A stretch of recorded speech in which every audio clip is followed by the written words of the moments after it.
Yep. All right, it's 7:05. Gonna go ahead and get the ball rolling. Thank everybody for coming out to Free Game.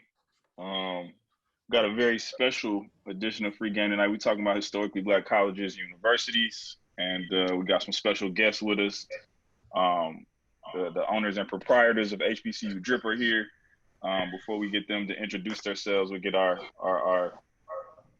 go-to panelists to introduce themselves. We'll start off with who we want to start with. Let's go. Is bruh listening right now? Go first, bruh. What's your name, bruh? Bruh might be making a sandwich. Antoine Freeman, former Chippendale, current co-owner of the foundation. Like making my job hard, man. I always got to edit out every time Hutch say something, man. go for it, Pell. Pell, I'm the creative director over at the foundation. Ari. Ari Langsdorff, co-founder, foundation. Jewish welfare. James is bagman. Miss Sharifa.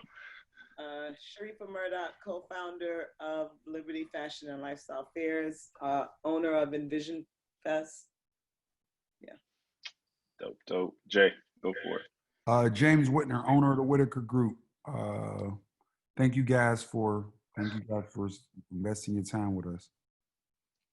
No doubt. My name is David Butler. I handle community for the Whitaker Group. And, without further ado, I'll allow our special guest for tonight to introduce themselves. Drip. Okay, I'll go first. All right, my name is Cameron Lod, current student at Winston-Salem State University, one of two owners of HBCU Drip. What else can I say? From a small town in North Carolina, Rayford, right beside Fayetteville. If you heard of it before. And I'm just glad to be here. No doubt. All right, guys. I'm Carissa Newsom. I'm from Fayetteville, North Carolina. I am a rising senior at Winston-Salem State. I have many passions and talents, and I'm just glad to be here and be a part of this chat right now. No doubt. Oh man, it's a very special episode for me, especially also as a Winston alum to have some young Rams in here to chat with y'all. But I want to kick it off by asking y'all, like, what made y'all choose a historically Black school? Let's introduce some more HBCU people here. We got them. For sure. I'm looking across the screen. I invited Frank because he went to Atlanta Clark. I almost said A&T. I'm proudly Norfolk State University there too. I did not know that. I didn't know that, Hutch. Okay. Man. Hey, drop your school in the chat. You went to HBCU, drop it in the chat. Man, listen. Tennessee State in the building. Hutch dropped out on the first day, man. Cut it out, James. Okay, we got HU in here, Howard's in here, FAMU's in here. Howard, A&T is in here. Man, y'all gonna stop shaming my white university. Okay, it's deep in here. The love is deep. That's what we like to see. That's good. Go ahead, Dave. You can take it over from Hampton. there. Got you for sure. Nice. So we got it's a lot of love in the room. It's a lot of family in the room, man. But for Cam and Carissa, either one of y'all can answer. What made y'all choose a historically Black school? Well, I'll go. You can go first. Okay. You go ahead. All right. Well, what made me choose HBCU? My dad, he went to Livingstone College for his undergrad, and then he went on to go to Yale University. And every year we go to Yale, and it's like a different environment, out there. It's like the people weren't friendly at all, No one was saying hey to me. When I was a senior in high school, I had a tour at UConn University, and I mean, no one said hey or what's up to me. Why would I want to go to the school? So then I got a letter about Winston-Salem, and I was like, I don't know. So my parents took me to the tour, and immediately I knew that, you know, I was going to fit in here. Like, I felt the love. I felt it was just a different feeling walking onto that campus. It felt like I belonged there. So that's why I chose WSSU. Okay, I'll go. Well, for me, my story is a little different. I've always been around Winston's culture and everything because my brother and my sister went to Winston. My brother was first, then my sister, and just going to I just go to homecoming with them every year. When they would move in, like Winston has this week called Ramdition where all the freshmen can stay on campus for a whole week prior to class starting the week after that, and at the end of that week, they would have a cookout, like a family and friends cookout. And I will always go up there with them, well, of course, when they were freshmen, going into their freshman year on campus. But I would just see the environment, and just from there, my brother and sister, they left a legacy behind because my brother was involved in the SGA. He basically got connections with higher people on campus that could look out. And I knew that if I went there, then I would have somebody look over for me and just people to use as my resource, because it's kind of like, on being on campus, it's kind of hard to get somebody to look out for you, especially in offices like financial aid, these offices like that. But just having a plug on campus, it was clutch. So that was really my main reason for choosing to go to the school. I'm like, yeah, I'm gonna have all these connections when I get on campus. I'm gonna be straight. So went there, automatically fell in love with it. I never had any doubt about choosing the school. It was always my number one choice. That's pretty much it.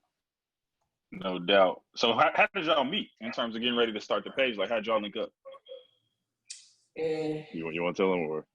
Yeah, I'll tell them. Well, since me and Cam are basically from the same place, I just always followed him on social media. I was like, oh God, this guy can dress, you know, he has style. So we get on campus, and this is when we start, you know, trying to collab with each other, take pictures with each other, and come up with ideas. Me and Cam always came up with ideas, but that just never started light of day. But anyways, I think it was sophomore year, Cam? Yeah, it was spring semester. Yeah, spring semester of sophomore year, we created a fashion page. It was called Chosen by Style. And it was basically actually, that was fall semester. Fall semester. Fall semester? Yeah, that was of fall sophomore semester. year, yeah. We created a fashion page called Chosen by Style, and it just highlighted, you know, fashion from our favorite influencers, and it had a cool little aesthetic going on. And it was getting some traffic through it, but not as much as we wanted.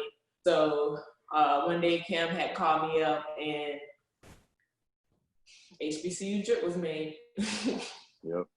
And I got the inspiration really from the page Leaf Fit. I don't know if anybody else follows that page, but they basically post NBA players just coming through the tunnel with outfits on. They may just be anywhere. It's just a fashion page geared towards geared for NBA players. And I just love the page, and just seeing it on my timeline. I'm thinking why is anything like this for HBCUs? You know, this is where fashion is really bred at. This is where we basically get this is basically our prom. You know, so I'm thinking why has it never ever been an idea? So I knew automatically as soon as I told her, I was like, this gonna be it.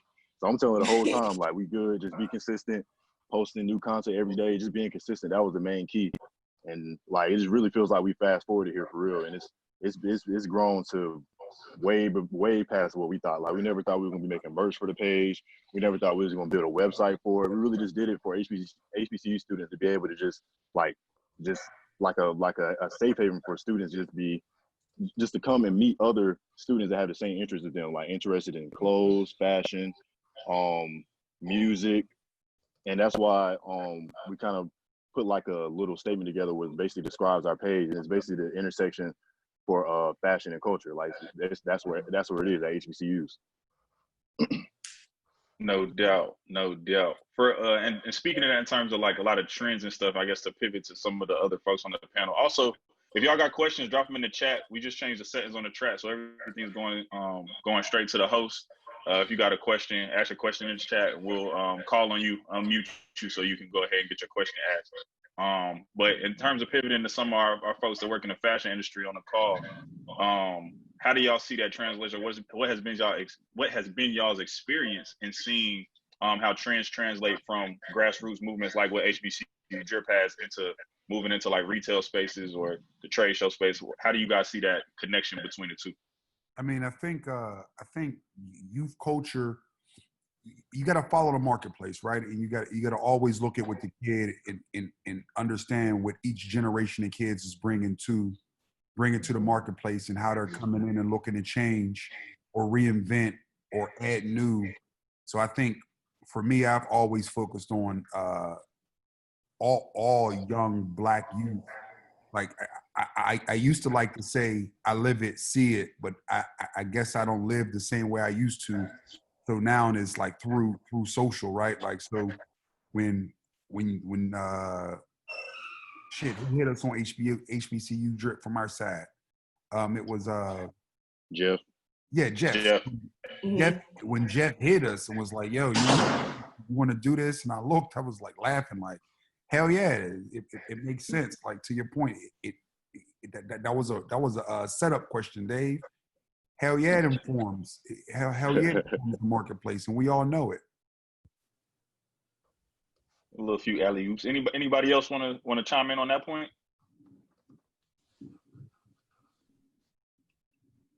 Nobody. Y'all can leave me hanging like that. Don't nobody want to say nothing. I think James really summed it up. You know, you have to go where the energy is at. Even if you look at what was going on with the protests, it came from younger energy, right? So I'm no longer in the middle of it. I'm not wearing it. I'm watching and I'm pulling ideas and I'm talking to younger people and getting ideas and taking it in and putting it through my filter of what I know how to do. But if I just went by what I wanted or what I saw, it would be totally different from what's happening on that campus. So I think that's really where it happens. And they have a network amongst themselves, you know, so you have to, this is the future. If you're not looking towards the future, you definitely falling on the bullshit in the past. Well, yeah, and shit, y'all can tell me because y'all go to HB. I went to college, right? But obviously, it's a lot of different experience when 98% of the campus is Black, right? So I think probably 15% of my campus was Black, and that 15% was trying to get fly. So I can't imagine the level of individuality that happens at HBCUs. Y'all could speak on that individuality better than I can because I wasn't there. So I guess for y'all, the people who attended HBCUs, tell me about the pressure y'all feel coming out as freshmen, sophomore, to keep up, to make sure that, you know, obviously there's already an immense amount of pressure to fit in when you're that age. I can't imagine how that looks on that campus. So y'all could talk about that some. You're talking to us, right? Yeah, anybody. I'll speak on it. Okay. So this KJ from Social Status Tampa, but I went to FAM, and I can honestly say, like you just said, the whole, you know, the cultural, the clothing pieces coming from Tampa, you know, just being introduced to so many different styles, being introduced to, you know, the DMV, you know, the whole Baltimore, DC, all those people, they got their own wave. You know, then you got Miami people. It was coming up wearing like Hollister and Abercrombie, and it was like, what the hell? Like, but they made it fly, you know. And then you got people from Chicago coming down. So it was a lot of pressure for sure, man. It honestly, it was like a fashion show every week, and then on Friday on the set. On the set, oh God, you better come right.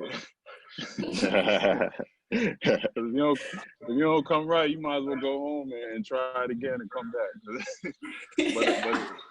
but it definitely was a lot of pressure, you know, socially, just meeting people and then just different. The bigger cities, you know, people naturally just have a lot more confidence. So, yeah. But I think that stuff rubbed off on me as well, man. Just being exposed to those different people. I think Chicago and DC, like their influence is heavy, like just the cultural influence. So for sure. Definitely. Yeah, I also feel like that's the crazy part about coming up with the idea that we came up with for the page, because it's just like it's so many creative people that come from different backgrounds, from different places, that are black, that don't get the, you know what I'm saying, get the light of the day that they need, or like the light shine on them that they need. So HBCU Drip is a platform where they can get posted on there and seen from somebody to go to Texas A&M or another HBCU like Delaware Right. State. Like, you just see people that you would have seen on Instagram in your life, or would have been a small chance of seeing without it being a platform where everybody can just come together and just you can find a connection off the page. You could be trying to start a clothing line, you see somebody on the page that makes their clothes, DM them from seeing us posting. You know, it's just so many things that came about that were positive about us making a platform. And it kind of gets overwhelming at the time, because it's like we didn't expect this to be so crazy, but it's just like we're thankful for it every day, because it's like we just been growing and growing as individuals. All right. So another question I'll ask is, obviously, once you lead a nostalgia of the of the HBCU, and obviously the individuality and the level of taste and all of those things is popping off the campus. One thing that we all know to be true is that HBCUs don't receive the same level of opportunities that white universities receive. So with some of y'all being in school as people who are participants on Free Game tonight, let me kind of shift some and ask, what do you guys think are some of the opportunities that you guys need to receive to kind of level the playing field to help you guys have a better start off in the world, at least from an entrepreneurial side, or from a fashion sneaker business entrepreneur perspective? Wait, can I go? I guess. Go for it. All right. Well, I'm thinking. Well, my name is Joshua. I'm a graduating senior from West Palm Beach, Florida. I currently attend FAMU, and some of the things I noticed that a lot of people don't know is just a lot more financial responsibility, and just a lot more financial literacy. I noticed we don't have a lot of that. Currently, I have my own businesses, so I had to learn a lot of it on my own. Right now, I'm in an investment class, but most of the stuff I already knew outside of the class because I had to learn it on my own. And that's just one of the things I noticed that we don't have as much at HBCUs. And well, I honestly think at all universities, I think that's an all university thing. Most universities are teaching kids how to be employees. They're not teaching anyone how to be self-sufficient or personal finances or personal credit or managing your personal balance sheet. And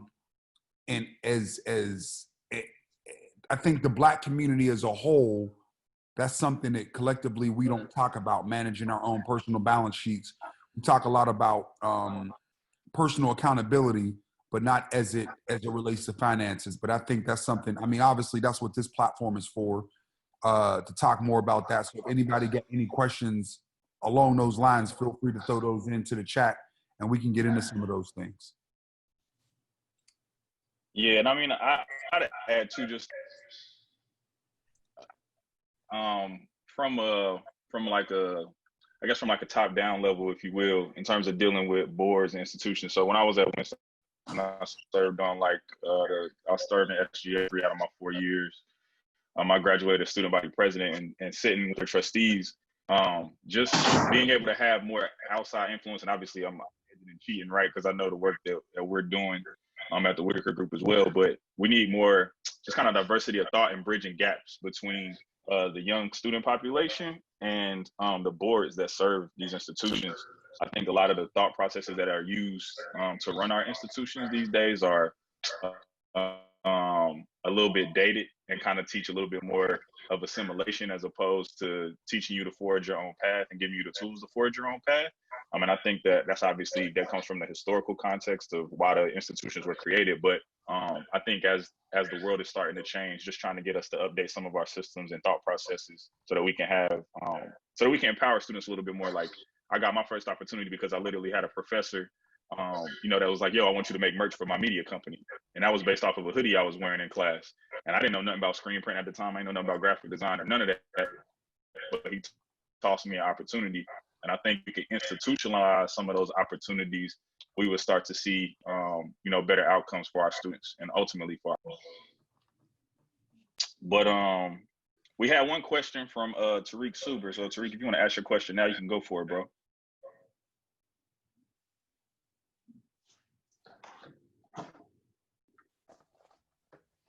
Yeah, can you hear me? Tariq still up? Yeah, go for it. Okay. So, What's up, Tariq? what's good, Mr. James? How you doing? Mr. James. Now, but anyway, James, let's level set this shit right now. Mr. James. Mr. James. Mr. James. But, Damn. I ain't making you feel old now, am I? But nah, I was just gonna ask everybody, because I'm graduating UNCC probably in the spring. How was looking for job or employment, getting your own business or whatever the case may be set up after you graduated?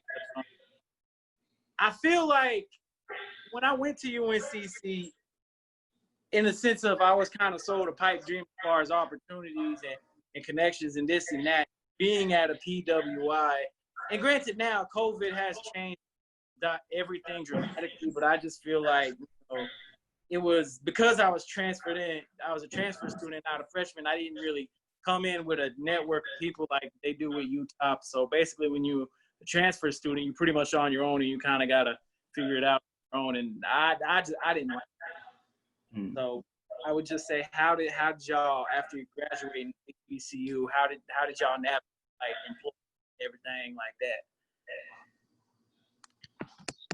I think for me, Jonathan McClain, brand specialist for Nike on Sneakers App. I think for me, I went to A&T, and I think the biggest thing for me that I learned is that no matter the size of the company, each experience it leveraged me for the next experience as well. You know, so whether you look at a smaller company or a bigger company, the things that you learned at the smaller company will ultimately affect your roadmap, you know, to the bigger company. I've been working in social media for a while. And Nike, of course, is the biggest company I worked for, but I wouldn't be here if it wasn't for those smaller companies that I worked at. And it got like, you know, just ground-based tool of just, you know, just even how to even properly format a presentation, you know? So it's like, it's really the smaller things that you learn that propel you for, you know, where you want to go. I agree with you, Jonathan. Like, I didn't go to HBCU. I didn't go to Illinois. But what I do think is important that while you guys are in school is to do some sort of work somewhere. Try to do this a lot, because what happens is you go to school for 4 years, and as soon as you come out of school, you start looking for a job. They start asking what kind of experience you have, and you're like, I went to school, and that's not going to work. So if you're still in school, I would suggest you try to find some sort of job within the space or career that you like, and just start working for free if you got to. Because that's what I had to do in order for me to get the job that I had at the time.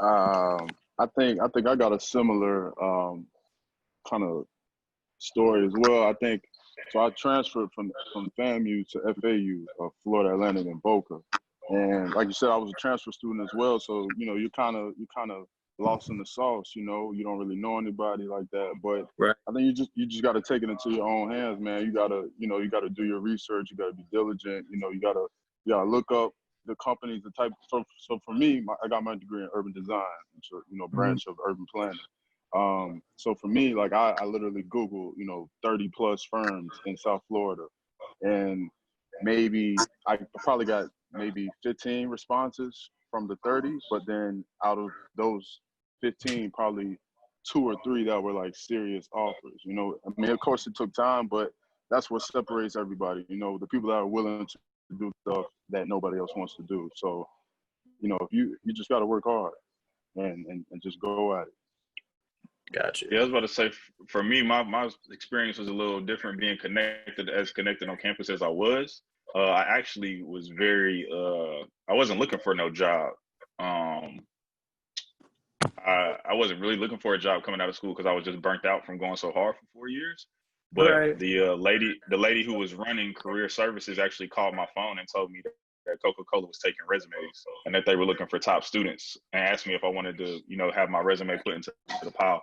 So it was literally just by building my network on campus and being active on campus that it afforded me my first job opportunity, and I didn't even have to look for it.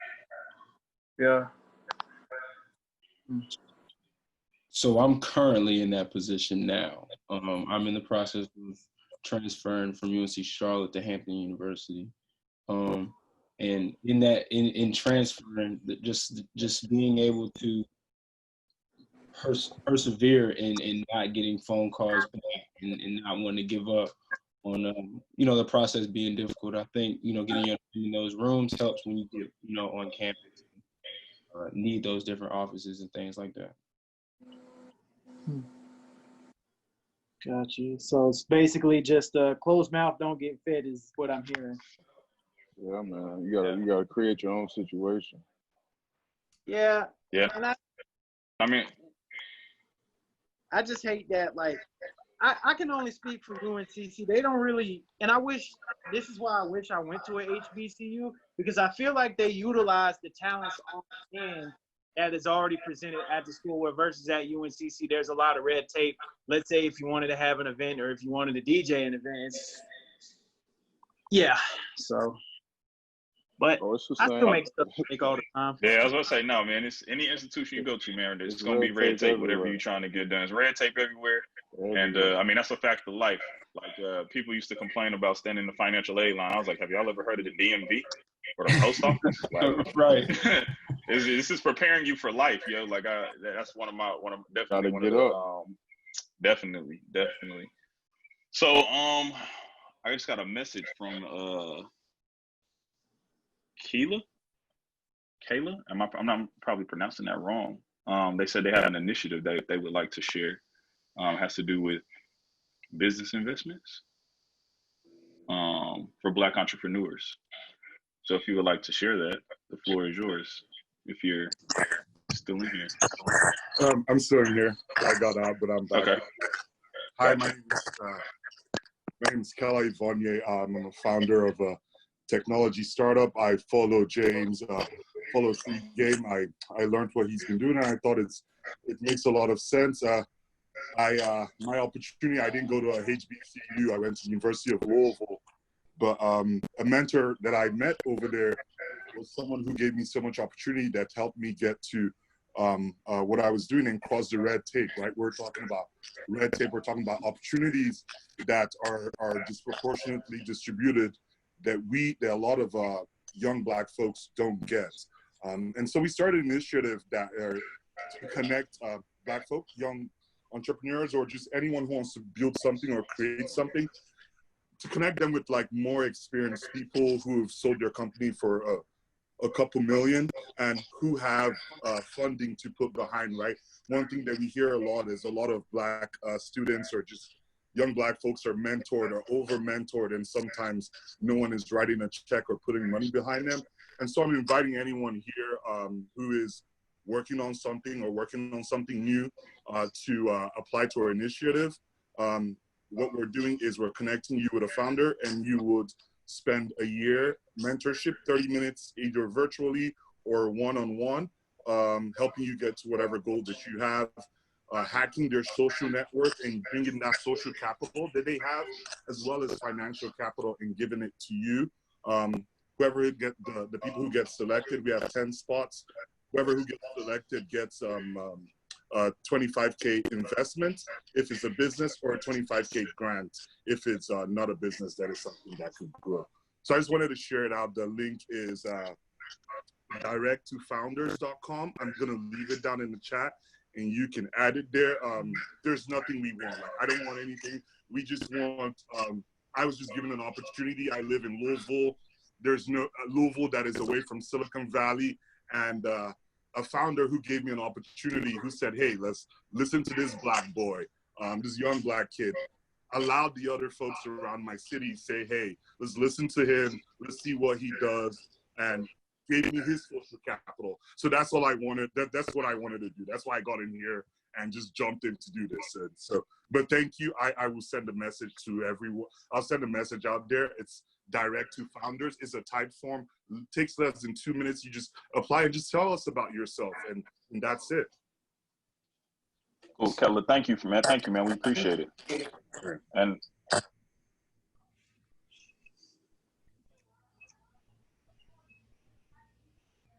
I'm muted. Thank you, Keller. We appreciate that, man. The next question we got is from Isaac Abo. If he's got himself muted, see if we can get him to start his camera. Oh, wait. Am I good? Can y'all see me? Yeah, you're good. Yep. How's everybody doing again? Doing good, man. Appreciate you jumping back on. Good to see you again. Oh, yeah, always. No, I mean, mine's more so just like a comment or a question. With like the millennials and Generation Z, like how they utilizing technology now to kind of impact or disrupt the fashion industry from afar, because you've got the whole do-it-yourself mentality, and now you can do direct to consumer. So with YouTube, you started a page just to kind of give a home for that culture on the HBCU, because again, that's just like, I went to Tennessee State and every day was just like a fashion show. Every day was like, yo, you gotta present yourself with confidence and a style. So I just figured, like, now, the kids, the young people nowadays, like technology, you can just research everything, learn everything, and now you don't necessarily have to deal with that barrier to entry with the major industry, with the major fashion industry. So like now it's just like, yo, you got an idea, like with the screen shirt printing or whatever, you can just do it yourself. And then if you want to reach a consumer base or a client base, you can literally like define your market, build up your base through social media, and then you can just deal directly to your customers. So I just want to see what everybody's thoughts were on that. Yeah, definitely, for sure. Like I was saying before, I don't know if you hear when I was introducing myself, but we really just made a page just to post people that could dress really, just like fashion or like the same thing we like. So eventually, like right now, tomorrow, we're supposed to be dropping our merch, but like we didn't even think that was even gonna be a part of it, like, So definitely, we built the followers up first, built a little, basically a fan base of people that we can directly sell our stuff to. And it wasn't even in the thought process when we even thought about creating the page. So definitely. Also, too, Cam, touch on how it's always like one of those things where we talking about it before we started the live and let everybody in, but we're basically talking about like how thrifting is like a big part of your style, and how, just using other opportunities and means, because, college is one of those opportunities where you either got a bunch of money or you got no money. Some of the time, what I'm saying, depending on when your refund check hit and all those different types of things. So you got to utilize a lot of different resources when you're there. So talk about how you've incorporated other opportunities, whether it is DIY or thrifting or whatever, into your style, and how y'all seen that flow out in y'all's audience as well. Okay, yeah. So really, I've always been kind of like a cheap person when it came to like clothes and stuff like that, because just growing up with a single mom and stuff like that, like she won't buy no $200 pair of shoes. She'll give me that money to she'll buy $200 pair of, like, clothes before she do with one pair of shoes. So like she kind of instilled that mentality into me. So when I started developing my own style in high school, like I had a strict parent, so she finally let me get an Instagram in like 9th grade, and from there I just started like taking nice pictures and just showing off my style, and I just put on the fit like every day, bro. So like through that, the mentality my mom instilled into me, I started going to thrifts, because I've always liked the 90s style and just old school vintage wear. So like the thrift always had that. You go to the mall, you can't really find anything vintage in the mall. So just going to the thrifts, going to Goodwills, going to little consignment shops on the side, just incorporating into my style, and basically just show people that you don't have to buy a whole Gucci fit or a whole Louis Vuitton fit or just all this designer just to, have a nice style. For sure, Carissa, what are your thoughts on using other opportunities to build up your style, and how have you seen that in your? Yeah, it's basically the same thing with me. Coming into college, my parents weren't giving me, $1,000 a month, stuff like that. So me being me, the money I did get, that went towards clothes. Like my money went towards clothes, sadly. That's how much I loved it. But me and my friends would get an Uber and we would ride to like all the thrift stores around here. We would go to the mall, little boutiques around here, and it's like when you shop at a thrift store, it's like a one of one piece. Like nobody can, get it from another store unless they buy it from you. So it's like every time you wear that specific, every time I wear a specific piece from the thrift store, it's like I always get compliments on it, or like where you get that from, stuff like that. It's just like a good feeling. So like I feel like a lot of people are sleep on thrift stores. Yeah, for sure. We got a question from somebody that I don't know what their actual name is, but the name is Traffic. You can go ahead and ask your question now. How you doing, everybody? Can you hear me? Mm-hmm. My actual name is Kaylin Summers. I'm from Little Rock, Arkansas. I attended University of Arkansas at Pine Bluff. And my question was, because I graduated in 2017, and people always ask me like about the experience, and it's always a unique experience aside from the rest of the schools here in Arkansas, which are mainly PWIs.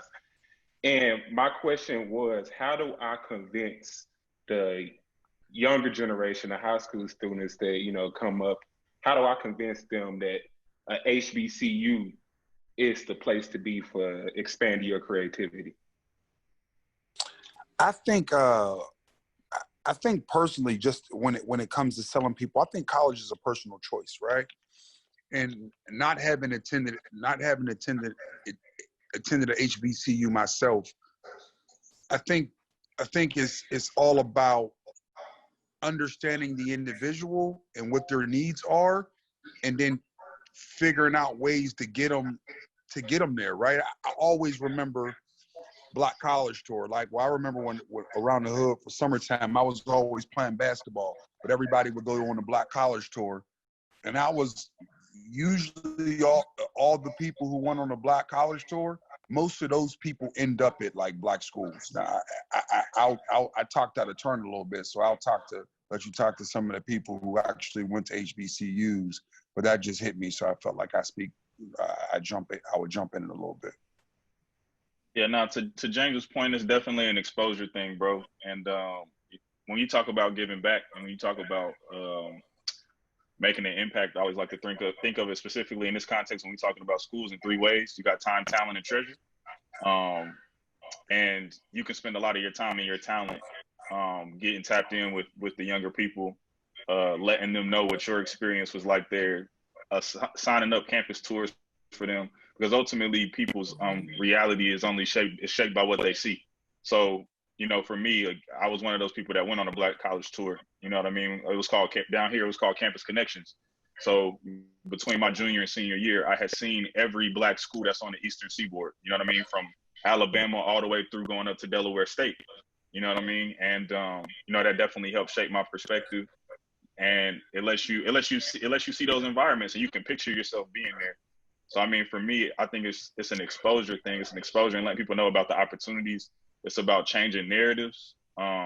It's about letting people, and then also to James's point, showing people how this can align and be a part of your future. But it just comes down to exposing kids, man, and letting them know that they got options and they got choices, and that it's okay to pick what fits you best. You know what I'm saying? And then one more thing, and I don't know if y'all can hear me. My apologies for my voice trailing today. My power just went out at my house, so I'm working off of a backup generator. So if you can't hear me, I'll talk a little slow. To echo Dave's point, man, we really have to look at the whole HBCU system and figure out how to resource them so they are able to compete with some of the other universities around the country. Because to be honest, like outside of the key top 10 the Xaviers, the Morehouses, the Howards, those schools aren't even being resources at par with America's top 10 or top 15. So from a financial resource perspective, us as Black entrepreneurs, we first got to get some generations of Black wealth established so we can go back and help these schools build a legacy and have an infrastructure to be able to pull in the best Black talent, right? We gotta build up some level of Black pride, so we covet and hold things that are ours to a high standard, if that makes sense. It makes sense. And piggyback off of that, because the HBCU I went to is not one of the elite. It's not the big HBCUs like the A&Ts or the FAMUs. So in Arkansas, it kind of gets a bad rap, sort of say. So it's not one of the cool schools to come to. So it doesn't get that off bat. So that's another thing that, like, it's a struggle. But once you actually go to the school I went to, you realize how beneficial it is and how many connections you can make on a local level. Because it's one of the only schools in Arkansas where it's a nucleus of different, cities. Because we get a lot of people from Chicago, a lot of people from Memphis, DC, and the other schools don't really get that. So it's kind of hard to convince them, the benefits of coming to an HBCU, or specifically the HBCU I went to. Go for it, Dave. Yeah, I got something for this one. What's up, guys? My name is Dave. I work for James. I went to Southern University, and my personal context was, there was a guy in my neighborhood. He ran the streetwear store in my neighborhood. His name was Corey Gilkey, and he went to Southern University. So when I got out of high school and the opportunity came up for me to go to college, and so it was an opportunity, it was something that I kind of wanted to do because I was influenced by him and I saw the success that he had. So I think about influencing people to kind of come to an HBCU. I think just on a micro level, it's just about telling your story and letting your testimony, your success, and your trajectory in life kind of speak for where you went and the pride in the school that you represent, right? And enough people continue to do that, then we do kind of get that swell back to our HBCUs. You see that Thon Maker, like his little brother, he made that decision to go to Howard, right? I think more of that is kind of what we need to see, is people telling their stories and having that conversation in different positions and say, hey, I went to an HBCU, and that kind of keeps that ball rolling. For sure. Hey, Frank, as one of the top creatives in your industry, man, what are your thoughts on coming from HBCU and trying to get more creatives to go to HBCUs? Oh no, absolutely. So Clark Atlanta, I was there 2003 to 2008, and I mean, it was just a special time. I think I don't think we'll ever get another time like that. It was a little bit of it was a special,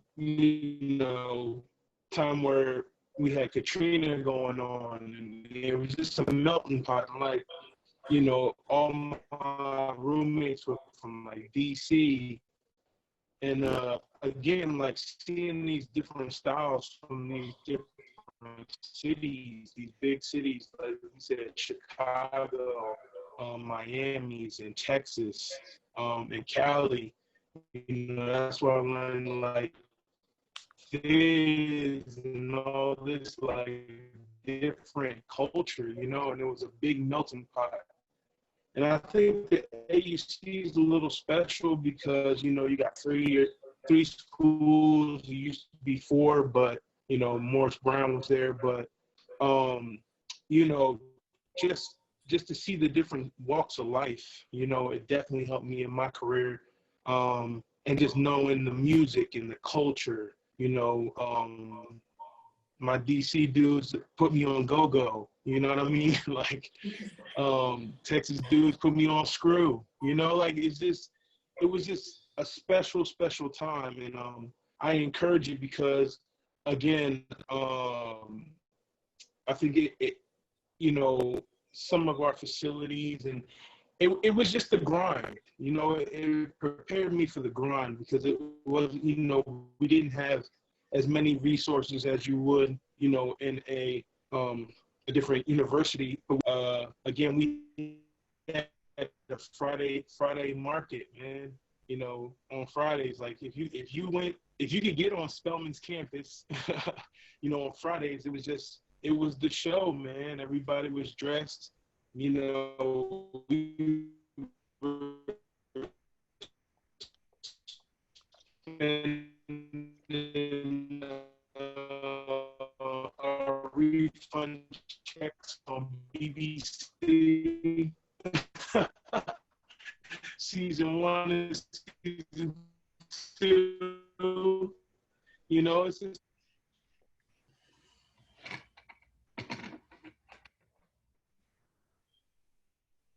We might have lost him. He might have dropped out.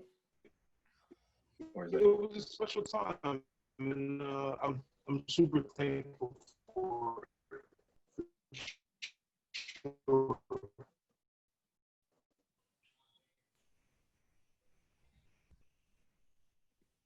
For sure.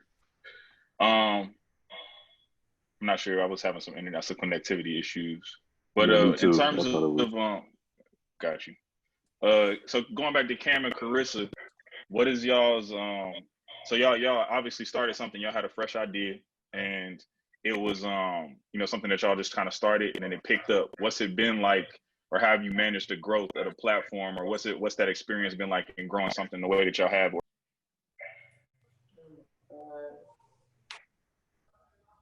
You wanna go, Cam? Well, yeah, I'll go. Well, personally, it kind of feels like it's been a long journey, but a short one at the same time. Because in the beginning, of course, when it started picking up, it was kind of getting overwhelming, just managing just daily life stuff that we had to do, and then like basically being on the page and being consistent with that. Excuse me. But after we got the hang of it, it just became natural. Like we just communicated. Communication is really key. Just texting each other, or we just got to get on the phone real quick to handle something. And then really once we started turning into the business side of it, getting we're not an LLC, but just making it a corporation and all that stuff. My dad helped me out with it because he just knows a lot about the business side of it. So we knew that eventually that the hype it was getting and stuff we were doing, like we were doing stuff with the Charlotte Hornets. We did an event with them, and just seeing that the buzz it was getting, we knew eventually that it would have to be, we have to have some legal stuff behind it. So just taking the time out to do all the business stuff, getting a copyright for our stuff, turning it into a corporation, all just the legal stuff, so that when opportunity comes our way, we can just go. Basically, we don't have to set a time to the side where it's like, okay, I don't have my license, or I don't have anything on legal paper yet, so I'll get back with you. We can do something on the spot. You hit us up, we ready. You know, if it's gonna help out both sides, we do whatever we can to just keep the page growing and just expanding. Chris, you got anything to add? Like Cam said, it was very overwhelming. Still is now, because it's, you know, it's rapidly growing and growing like faster than it ever was.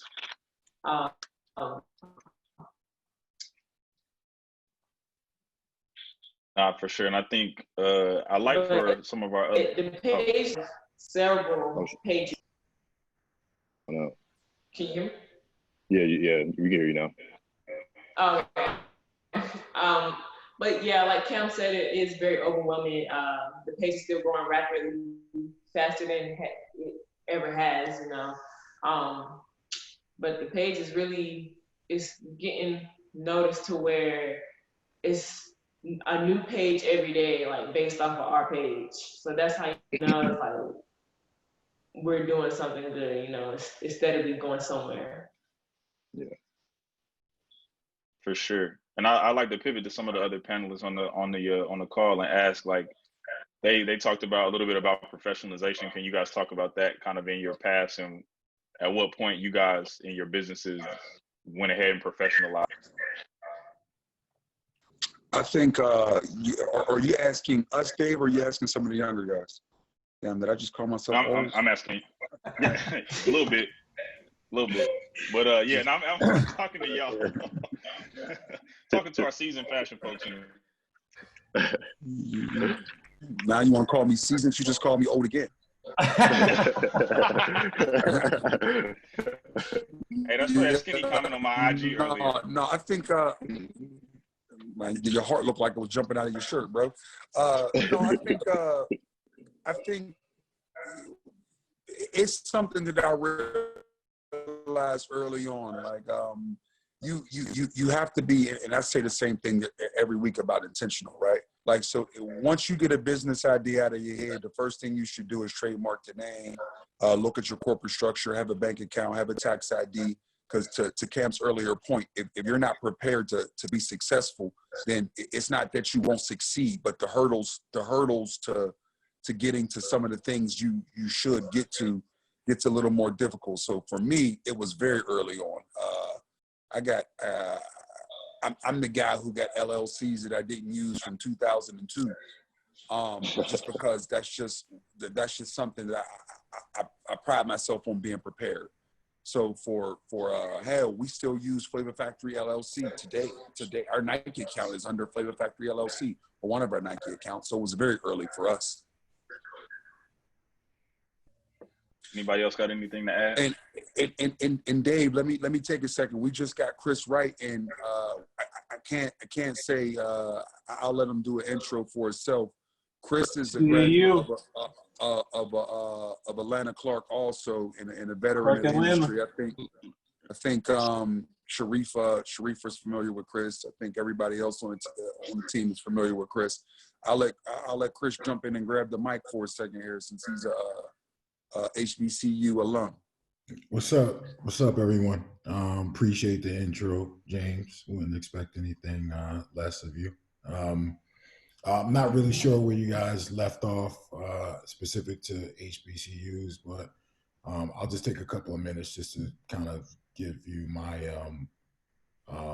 my point of view and talk a little bit about my experience in attending Clark Atlanta. So for those of you I don't know, I'm originally from New York, born and raised, grew up in Harlem, and basketball was something that was huge to me growing up. Played in an era in New York where we were putting out cats every year in the league, and played with some pretty really, really good guys. And I thought I was good enough to eventually make it to the league, and that didn't actually happen. So coming out of high school, I went to junior college in California for a year. Went to Miracosta Junior College, which is in Oceanside, and I lived in Carlsbad. So I bring that to the forefront of the journey that got me to Atlanta, because I really want to kind of talk about the juxtaposition of transitioning from Harlem to Oceanside, California. So for anybody who's familiar with Harlem today, it's obviously been gentrified. You see all kind of different people running around Harlem, and it kind of reflects, how you pretty much perceive all of Manhattan.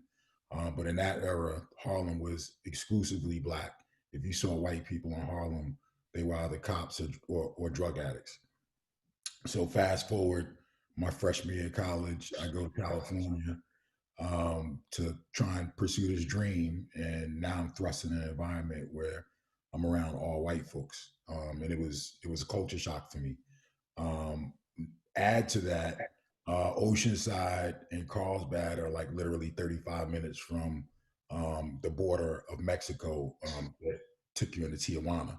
So there was a huge Latinx Mexican community as well in that part of Southern California. It was a good year for me, but I knew that I wanted more, and I knew that I wanted to be back in a zone that was a little bit more comfortable for me. So I transitioned to Atlanta, Georgia. So literally, I went across the country, and then I went back across the country, but went all the way south to Georgia, which was also, I'd say, somewhat of a culture shock, because the South is just so different than the North. But I say the thing that allowed me to make an easy transition into Atlanta is that because Atlanta was the music mecca at that point, and was I'd say a top 10 city in the country. It was like training wheels versus a culture shock if I were in, middle of nowhere, North Carolina or Kentucky.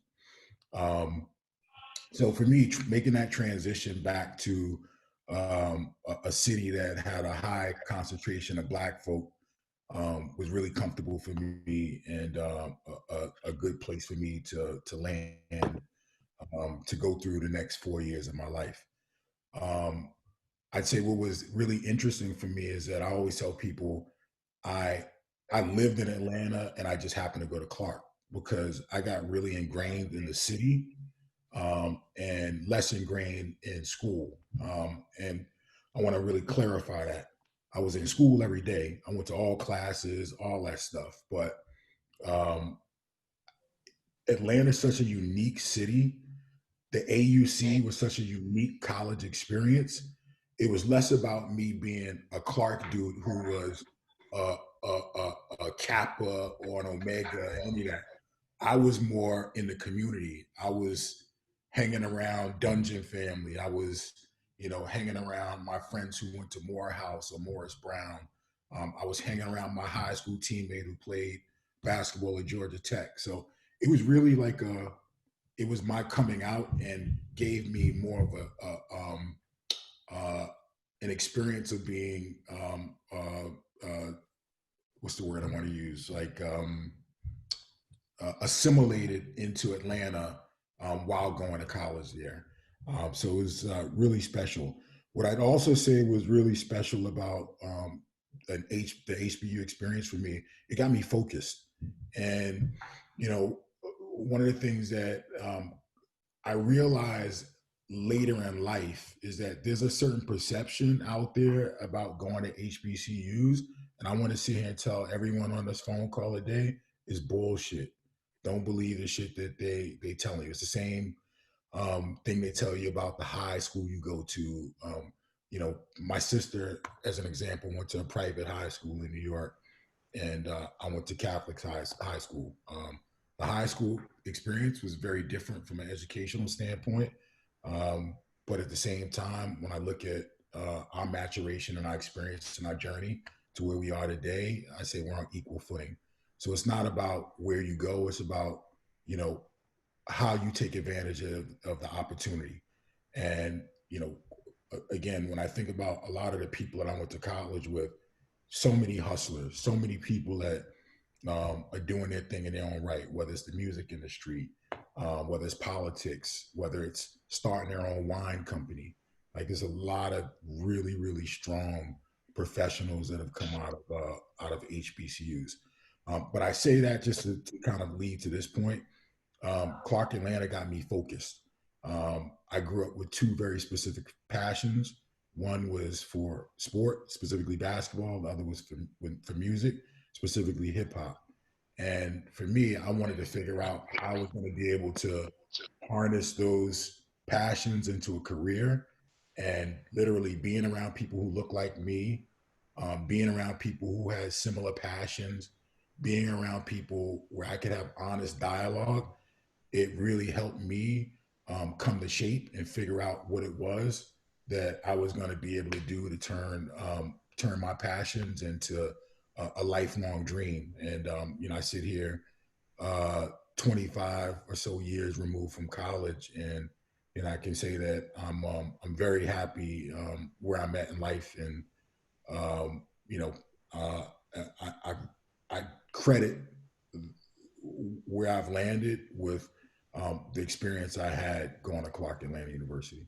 So I'll pause there and see if there's anything that anybody wants to say or add, or any questions anybody wants to ask. Yeah, we got a question in the chat that we can go to from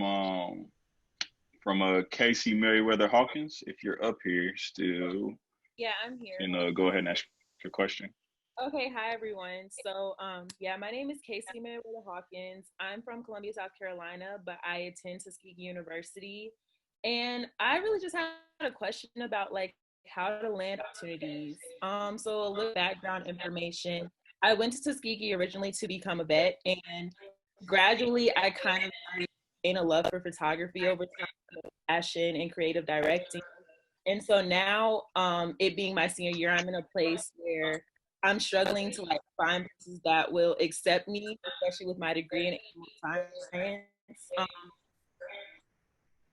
it's really not for believing in myself. I really do know what I'm capable of, but it does become, somewhat discouraging sometimes when you look at certain job requirements and they want people with these certain majors and these, and they want you to meet these certain requirements. So I'm just wondering, like, how do you go about being granted those opportunities when you don't match up with what they're looking for?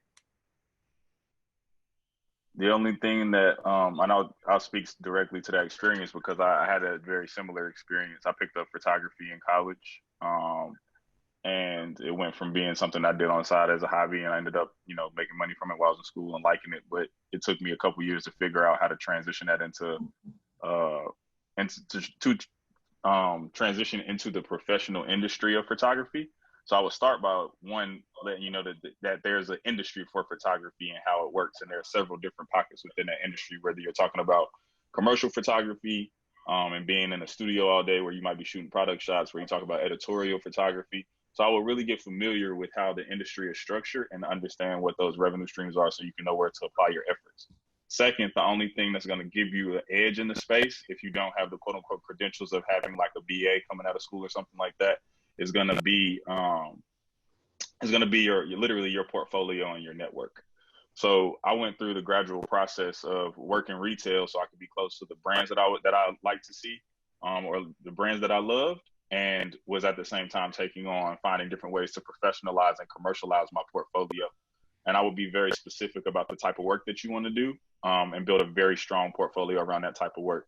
So as opposed to, while, a lot of photographers will be promoting and taking whatever kind of work they can get via Instagram or anything like that, doing $250 shoot here, $500 shoot here, like do what you got to do to keep the lights on, but understand that as you're looking for those more industry driven professional careers, it's going to be about how you present your work and who you know. So I got very specific. I only shot editorial photography, studio product shots, and live events. And those were the three things that I focused on. And that me putting together that portfolio was what landed me my first job as a product photographer at the Whitaker Group. And then I was able to kind of move from there with like some additional retail experience as well. So I would say get very specific, research what type of photography you want to do and how that industry works, and then build your portfolio around that, and then just begin to network in those circles and pass your work around. And you're going to have to do a good bit of free work to be able to build that portfolio out, right? Because you have to show people that you're proficient in this and you have your own point of view and your own style. So I would just invest in yourself in that way, and then you'll start to find those opportunities. And it's also understanding a little bit of the underbelly too, because there's other opportunities, like you could be a retoucher in someone's studio. You know what I mean? And that's the opportunity in the industry where you're not necessarily taking photos, but being in a studio or agency style environment is going to prepare you and also get you some of that industry experience to build up your resume. So those are a few things that I've learned over the years that I would say is like a good place to start, specifically for somebody who's coming out of college, doesn't have a photography degree, but wants to make a living out of it. Okay, thank you. And does anybody else have feedback? Question was specific to photography, but at the same time, I think that question applies to all industries, right? Because something that I know we talk a lot about in some of my circles are requirements in general. There aren't degrees for a lot of the things that any of us end up doing in life, right? So how do you take the skill set of how do you take your degree and transfer it into actually obtaining the job that you actually want? And I think for those of you who graduated HBCUs, Antoine, Chris, Frank, or Dave, you guys could probably dig into that some, because that's something that's super important. Like, they hand you a degree and send you out to the world like that degree is going to make you a millionaire. But we all know that's not the case. Yeah, James, I'll jump in here. And this isn't an indictment on anyone, but I think this is from my personal experience. And I've encountered this from people who are going to HBCUs, people who are going to white universities. I think the common flaw in approach is if you're trying to figure out what you can do with your degree and what you want to do with your degree as you approach graduation, you're kind of late to the party. Like these are things that you need to be thinking about coming into your freshman year. And obviously this, everybody, comes to terms with what it is they want to do at different points. But seriously, by the time you're in your sophomore year, you need to really kind of have an idea. So you're at least dipping your toe in the pool to see if that pool is a pool that, you want to be in long term. Because then at least if it isn't, you got your junior year to kind of spin out of that and spin into what you're trying to get into. I think when people are starting to figure things out and starting to call people, it's funny. I get a million phone calls of people who are from seniors, and like as they're approaching this, going into the second semester of senior year, I'm like thinking to myself, what do you want me to do for you at this point? You have no internship experience, no nothing.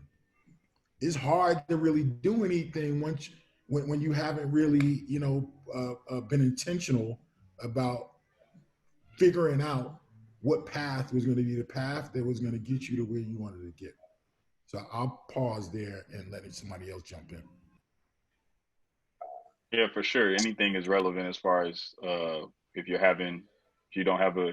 trying to change industries from what your degree is. Anybody who wants to add to that?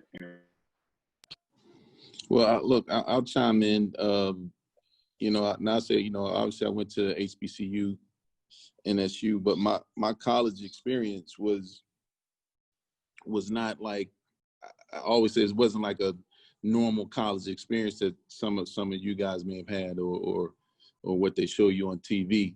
I mean, I started out, and I think this is something Sharifa said, and kind of what Chris was just touching on is, there's lessons in everything you do. I know sometimes we're sitting back and we waiting for the home run hit, but sometimes you need to realize to get to the top of the stairs, it starts with one step. So for me, everything I've ever gotten in life was just through work.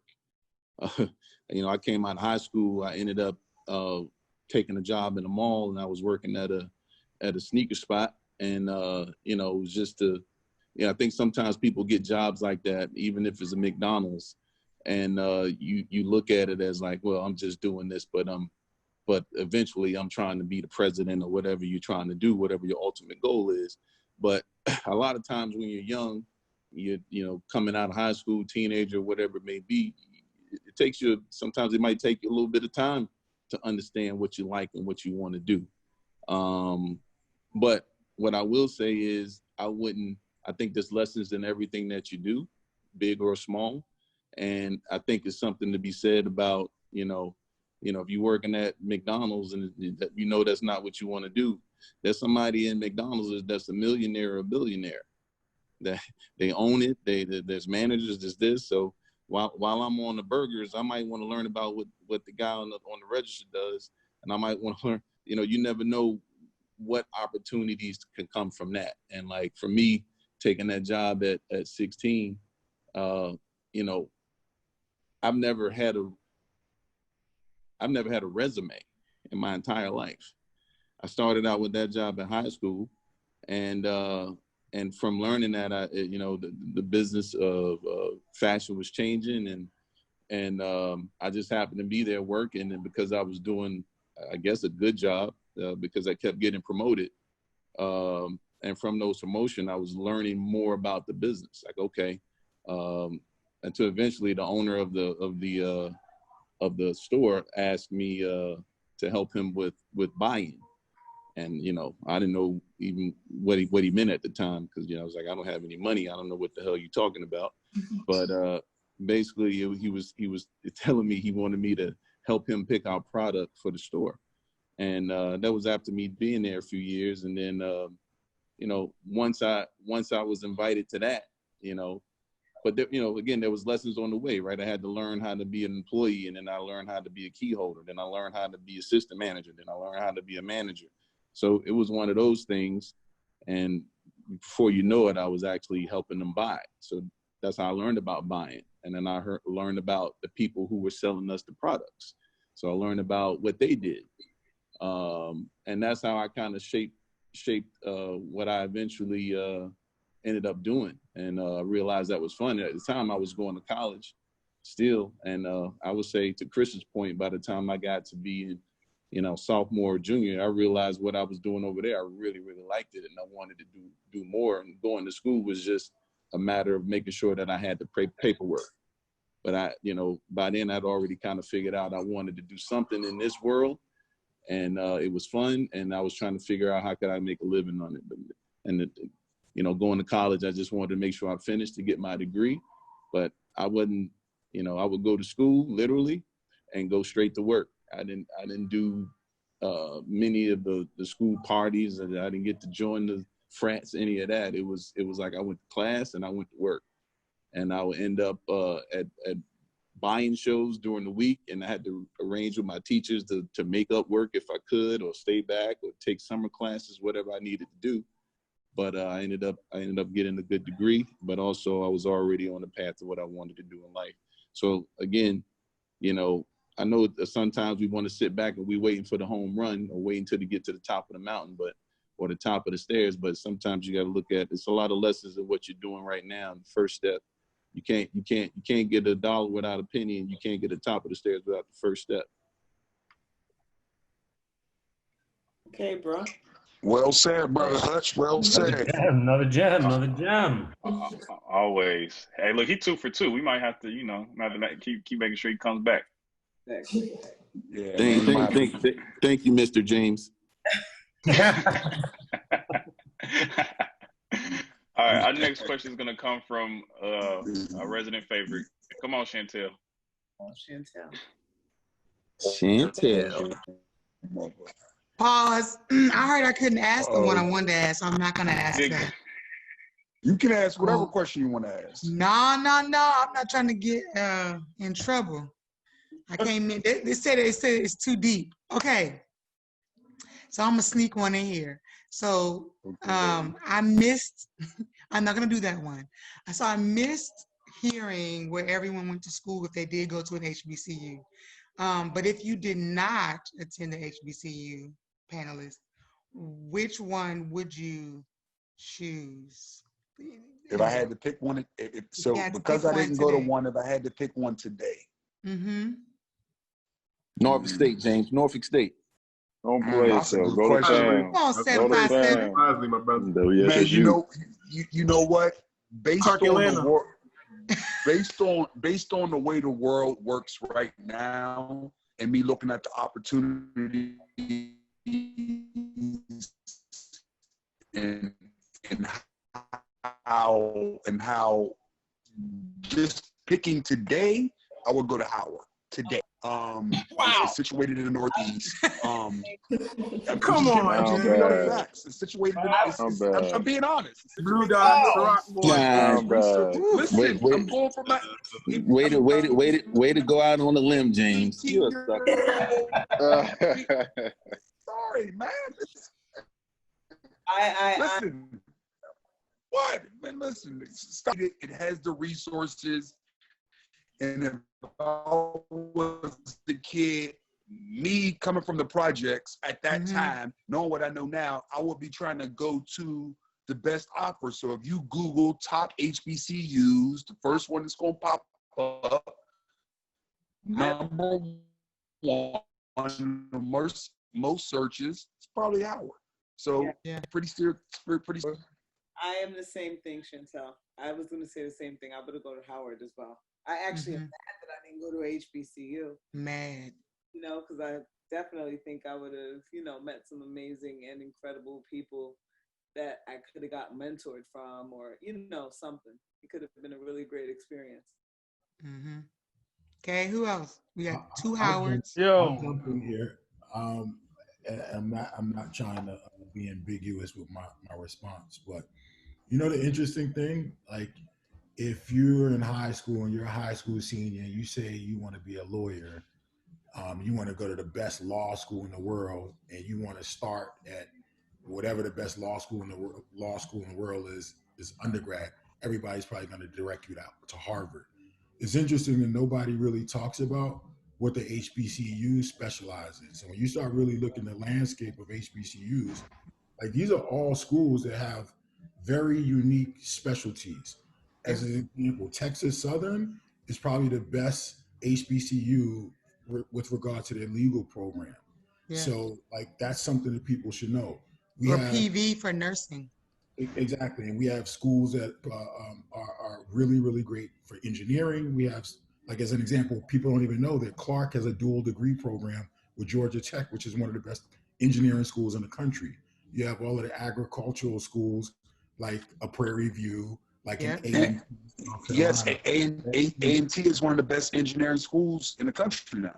Exactly. So I At would least for say Black. there's a couple of filters just to kind of get people to start thinking about it differently. Like if you know in high school what it is you want to do, start thinking through that filter and then figuring out which of the HBCUs specialize in that specific area that you want to potentially go into from a professional filter. Yeah. The second one I'd say to look at, and was probably, my methodology for how I picked Clark Atlanta. Think about where you want to be geographically, because it's going to be a lot easier. In the way I thought about it was, I figured it's going to be a lot easier to land a job in Atlanta than it would be to land a job if I went to school in Tuskegee, Alabama. Mhm. So, that's another thing to think about. Like, where is there going to be industry in terms of proximity to the school you go to that's going to have a good alumni base, a good base to network with, all of those different things. So those are two different ways you could think about it as well. So I know I didn't answer the question of where I would go, but I wanted just to provide a couple of different ways for folks to think about. No, that's good, because one of the things I found is even when talking to the students that we work with, when it comes to picking a HBCU, the research and the intentionality in terms of where it's located, what it's known for in terms of field of study, that thought isn't always put in when going to HBCUs. It's which is the livest school, and I'm from Virginia, so it was like Hampton. Everybody wanted to go to Hampton, but you didn't really know why. It's just because, most of the parties you went to in high school that you snuck into were on Hampton's campus. And so I know why the guys wanted to go to Hampton. exactly, them bougie girls at Hampton. But okay, who else? Who else? Where would you go? Ari, you can you can pick one. They slide y'all in there. Follow James because he's like the smartest person I know. So man. I'm going wherever he's going. You know what I mean? Go to. You'll fit right. You'll fit right in that thing. I'm from Philly, so like DC seems fitting. One more. You should have went to one more Cheney, thing I'll Ari. throw to Chantel. Houston has a nice. Went to Cheney. Houston got a nice batch of HBCUs around it. Yeah, there's a lot to choose from in that part of the world, in that part of the country. I'm sorry. But this is my next question with it. Did everyone else go? I really am curious to see where you would go if you didn't go. Nah, I didn't go, but I was gonna pick Howard as well, and it was really for. Come on, pal. Man, come on. I mean, hold on. So I was in the military, and one of the reasons why I really picked Virginia, it was for my job when I was in electronics, but it was also because of location, because I was close to New York, because I'm from New York. So, and what I know now about DC, for what I did in electronics, I would still go down to Howard because DC down there with all the contracting, I would be there. Yeah. So that's what I look at. Yeah. Go ahead, Chantel. What's the second part? So, for those who attended HBCUs, is there any validity to the myth that HBCUs are horrible with admin? Do you feel like that you experienced that? Because that's kind of like the floating thing. I've experienced a couple in trying to get. What was the word you used? Horrible with what? Admin, basic admin, admission, getting a hold of financial aid. dealing with transcripts and recovering transcripts. I know Morris That's a Brown. deep question. Say it again. Was that the deep question? No, I know. I know the deep question was, how the heck are these HBCUs getting the funding that supposedly went to them? Like, where does it go? How is it getting? But there's no admin on this call, so.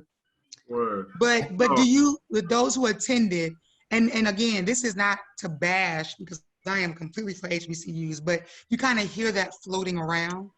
And I just wanted to just throw it out there, devil's advocate, like, is there any validity to that? Let me, I didn't go to an HBCU, but this is where I'm about to put my business hat on. I have the pleasure of serving on a board with Chris for SWAC. And I could say we serve under Charles, who oversees a lot of the things that happen there. And I think HBCUs in the past has gotten a bad rap for not managing things the right way and not doing a lot of the things the right way. But what I can say, and I'll let Chris get in here because he can articulate it a lot better than me, because he's the person who actually pulled me in. Charles, one of the things that I could say he done is, Charles is the only leader who oversees a conference that took it upon himself to create an advisory council of people who are pretty damn sharp in the industries that they're in to help him serve the HBCUs that he needs to counsel and lead. So I think some of those myths are true, but I think we're starting to see work done now to dispel some of that stuff. And I can't speak about what happened in the past, but I could speak about some of the work that we're doing today to help those, 9 schools, Chris? And soon to be 11 or 12. But currently 9 schools, man, take COVID out of it, and we would have a lot of things going right now that people around the world would be paying attention to. Yeah. Hey, so I'll jump in real quick. So I want to answer your question, Chantel, before I just kind of add on to what James was saying. My feedback is about 25 years old, so I can't speak to what the process looks like today. But I'll swear to you, it's funny. I sat on I hosted a guest speaker earlier this week who works in the legislative field, and one of the topics we talked about was voter suppression. And the reason I bring that up is because when I think about like these crazy long lines we've seen in certain southern states that have been a tool for those certain state governments to suppress people from voting. That's what it felt like when I first got to Clark, when I was sitting in this hot ass gym, literally for like hours. Luckily I was slick enough to figure out how to skip the line, because it was crazy and it was super frustrating, and you saw people really losing their wits with it. I hope to God that things have been, that things have evolved and things have become a little bit more digital now, especially with technology, but I can't speak to that. Hey, Chris. Yeah. Did that line go down the hill, down the university homes in the middle of the project? I'm sure it did. It definitely was out the door, Frankie. It was out the door. Yeah. This is August in Atlanta with no AC. In the middle of the West Side. Exactly. But speaking to what James was just talking about, yeah, we have the pleasure of serving on an advisory board under Dr. Charles McClellan, who is the commissioner for the Southwestern Athletic Conference. And I can tell you that it's been an enjoyable experience for me. And, I don't want to speak for James, but, I would assume it's the same for him. The reason it's been enjoyable because it was a pioneering move.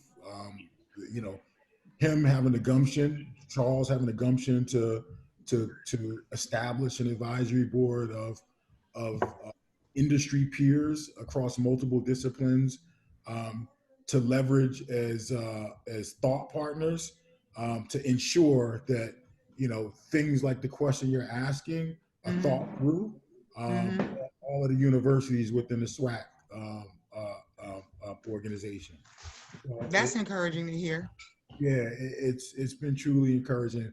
And just as one, just just call out, and you can Google it and find it. One of the things that was really good hearing this week was that the SWAC basically made the decision to jump out there and push all of their fall sports to spring. While everyone else, including the NCAA D1 head office, really not having a consistent message and having an aligned point of view, leaving it kind of to the conferences to do their own thing. That's not what you should be doing, especially when it's been very obvious that, but the NCAA has basically been taking full advantage of free student athlete, what's the word I want to use? Free student athlete labor to rake in billions of dollars. Like, it was good to see once in a blue moon that the Black Conference did what was right and had the student athletes prioritized and in the decision that they made. So this is just one example, and you can find articles about that. Yeah. And to jumping behind Chris, and to Charles's credit, got the credit for it.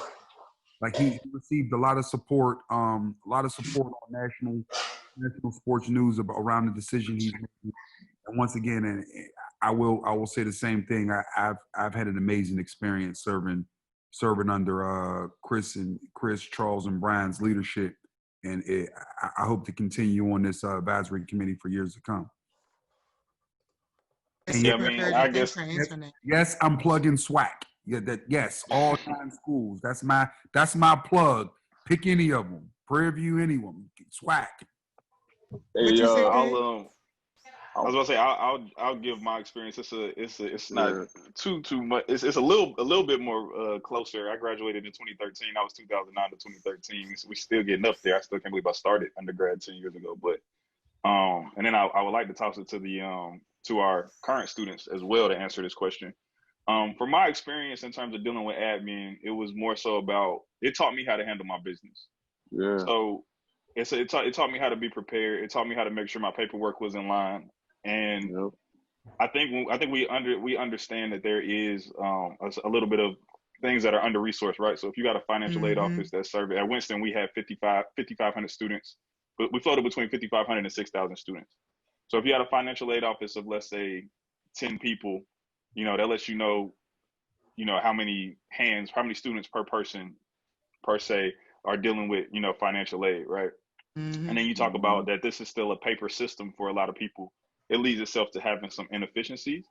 But what I found is that I could counteract that. The process doesn't change year to year, barring you having any changes in your family situation, with your FAFSA and things like that. Like, the process is the exact same. So if by your sophomore year you ain't figured out how to work with financial aid, and you ain't built no relationships with somebody in financial aid or the registrar or whoever it is, then you're just not handling your business. Like, I say it, and I say that because it's like anything else in life. Like, yeah, the lines are long. Yeah, it sucks when you get back on campus. And I spent many hours sitting in Dillard Auditorium watching reruns of Martin, waiting for my number to be called.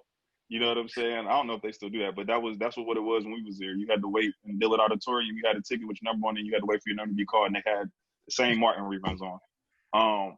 But when you found that your time is much more productive at the table, if you end up running into somebody that you know, and if you already got your paperwork in line, that's going to save you some time.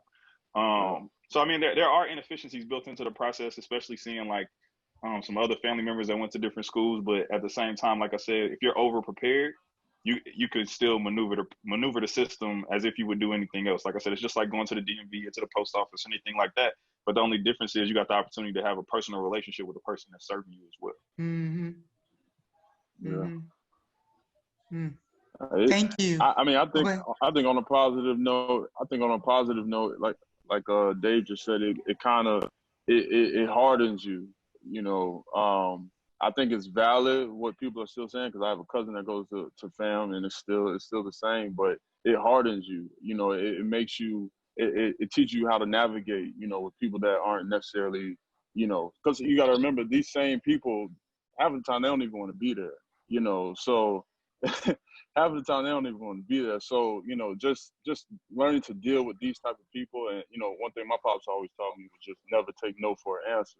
So, you know, if one person can't do it, somebody can do it. You know, somebody can make it happen. So, you know, like Dave said, just finding somebody, developing relationships, you know, all of these things are things that can apply to real life, real world, you know, situations. So that I think it's I won't say it's necessary, but you know, it definitely, it's a light haze, Mm. little light Hey, haze. But and I'm gonna say this to y'all, and then I'm out. I got the best HBCU that I would have attended, Hillman College. We know you went to a PWI because that's not a That's real okay. We're one. not So gonna we talk know about you. that. I You was know on what a I'm saying? plantation. We're not gonna talk about that. But I would go to Hillman College, different world. That's it. Thank you. Thank you. Hillman. There is one Can't thing. can't. There's one Of thing course I it's want. not. Go for it. Yeah, there's one thing I want to jump in and just. I'd be remiss if I didn't address this because I was thinking about what Kevin said. So I want to kind of just go back and talk about Harlem to Oceanside to Atlanta. 1 year to junior college around a bunch of white folks definitely did not shape or prepare me to be thrusted into white corporate America. So I'd say if there's one thing that's a disadvantage to going to an HBCU, and disadvantage is the wrong word. So sorry that I use that word.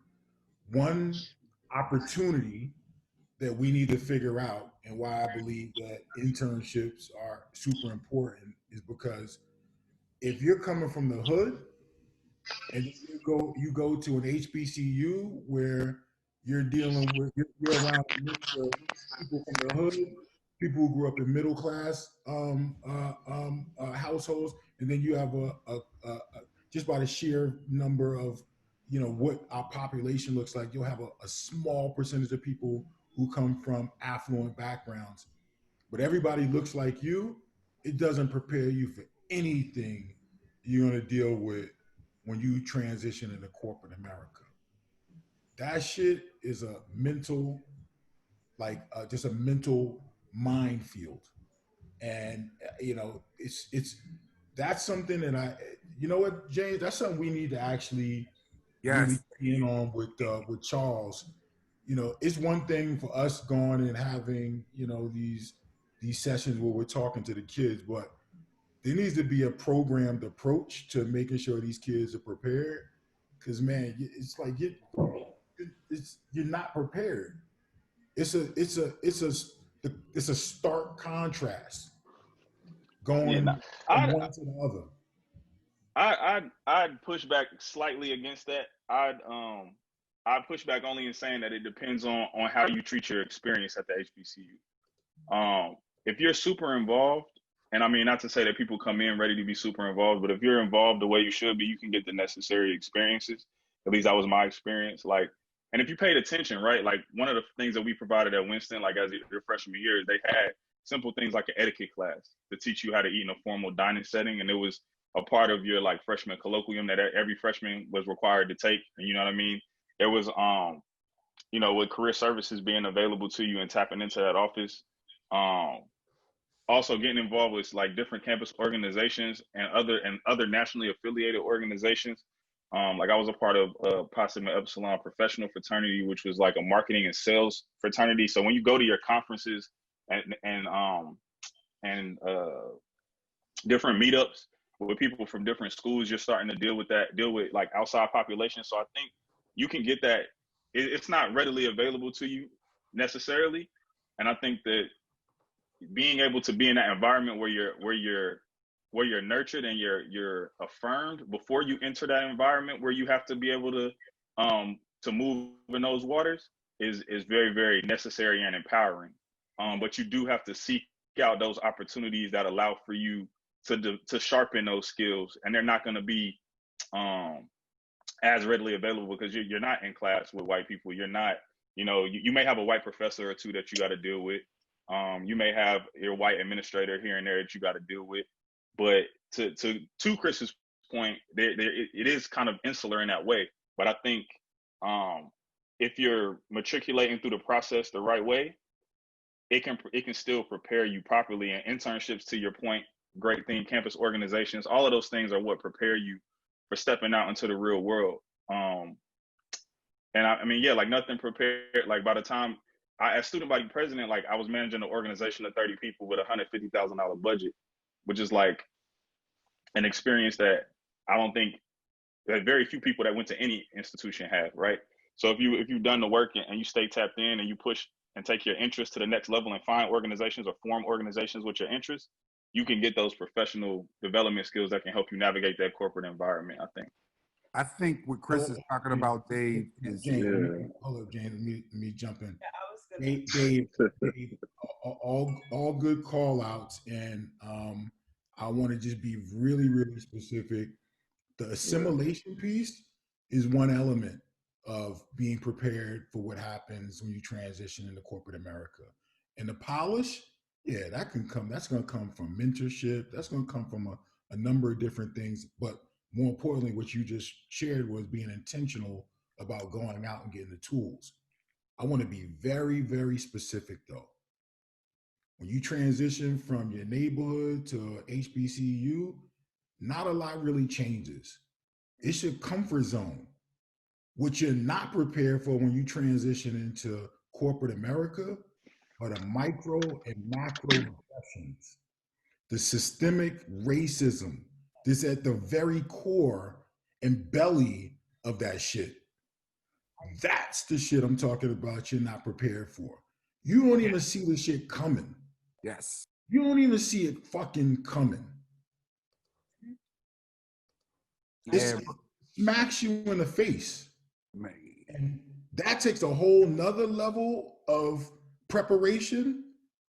And you can't, there's no school to go to figure that out. No. I agree.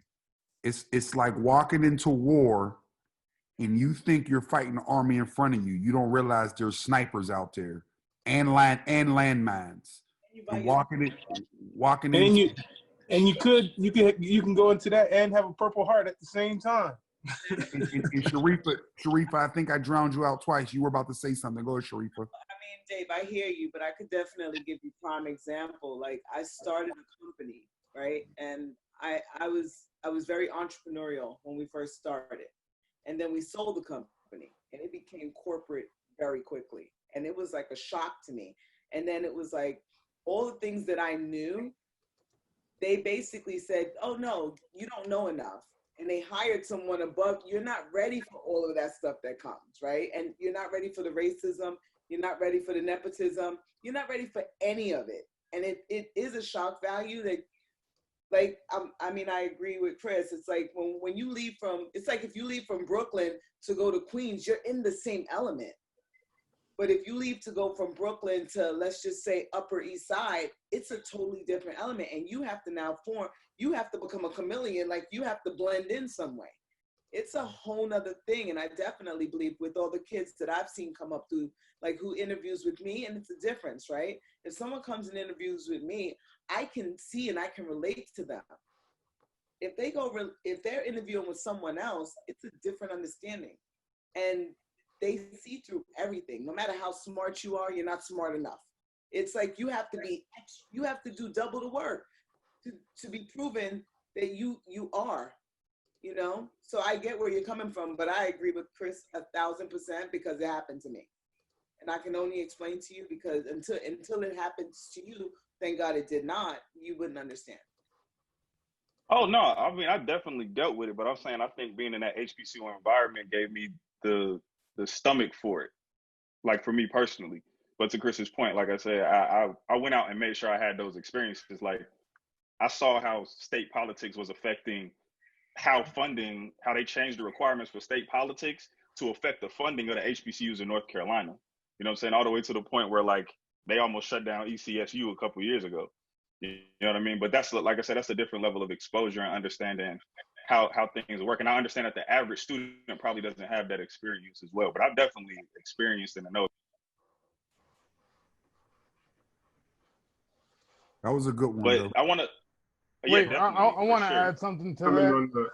Oh, go ahead, Phil. But And I think that maybe the distinction is when you get hired by a company and it's somebody who doesn't necessarily look like you in a corporate environment, that people don't look like you and you're not able to relate to it due to your background of where you came from and where you went to school, and you come in there and you think, oh, now I'm part of this team. And there is, to James' point, people are shooting at you, but people are shooting at you inside the job, and it's not friendly fire. And you don't, there is nothing that can get you ready for that outside of being in the middle of that. Yeah, man, I compare, I think my childhood has been well documented. I compare corporate America to going to war in the hood every day. It's the same thought process. You don't know, the people closest to you could be trying to snipe you. People pull you in, they bait you, they become friends with you to try to clip you. People use your strengths against you. Like, you have to be mindful of all these things and still figure out the way to win the game. So to Chris's, the way Chris led in, it is very important for us to have a conversation about it, because trying to get kids, specifically who've come from Black neighborhoods into HBCUs, to go into white organizations, unless America changes, and we in the middle of trying to change it now, which we all know, but we're not there yet. But Chris, to your earlier point, that's something that we definitely got to drill down on through SWAC, through free game. We just got to collectively use all of our voices to try to help level set the conversation. Nah, this is great dialogue. I'd love to get some of our current students to chime in. Like, do y'all feel like you're prepared currently to enter into a all white environment, or through the experience that you have thus far? Or like, have you experienced, what has your experience been in dealing with white people and coming from an HBCU, whether it's in various circumstances, whether it's work related or, you know, dealing with, you know what I mean? Just give us your perspective as current students at HBCUs and help us round it.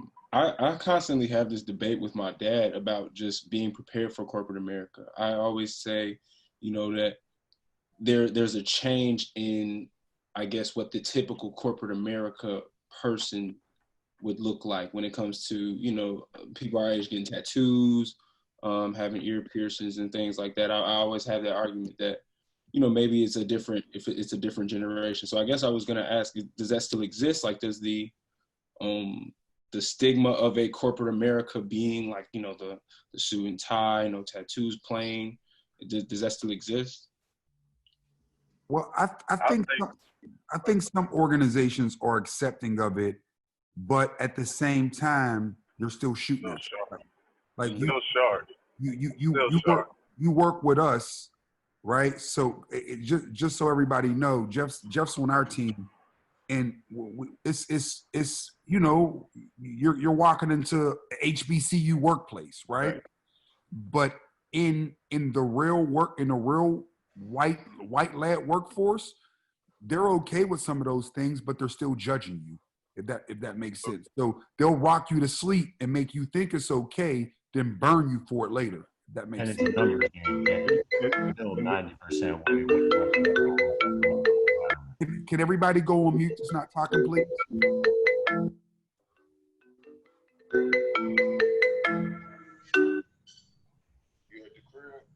Dave, do we got everybody blocked out? That shouldn't even have popped in.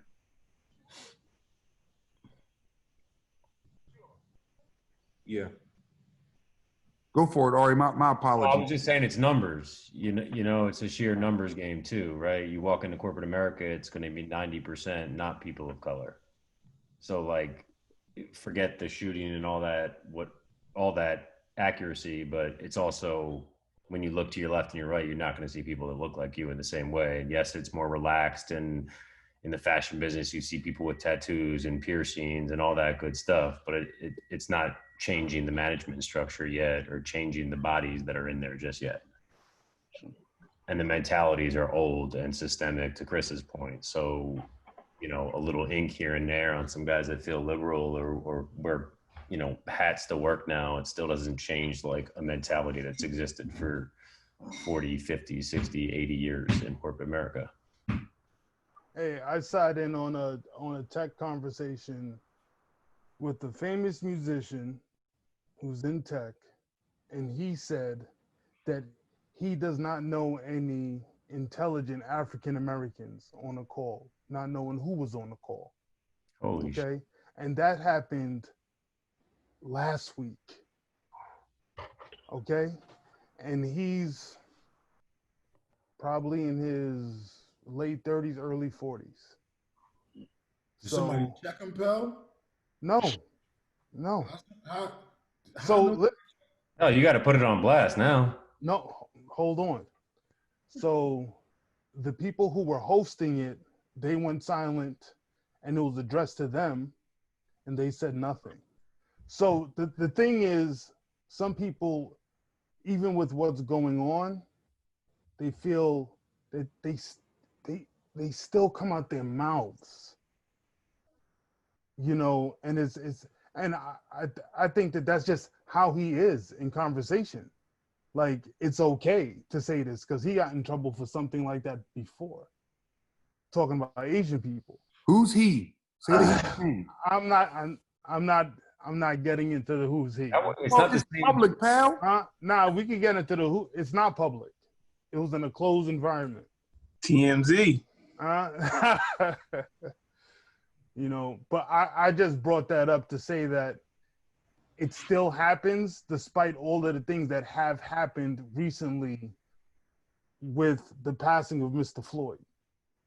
People, you know, they put up a black square. You think that everybody's hunky-dory and they cool with you. That ain't it.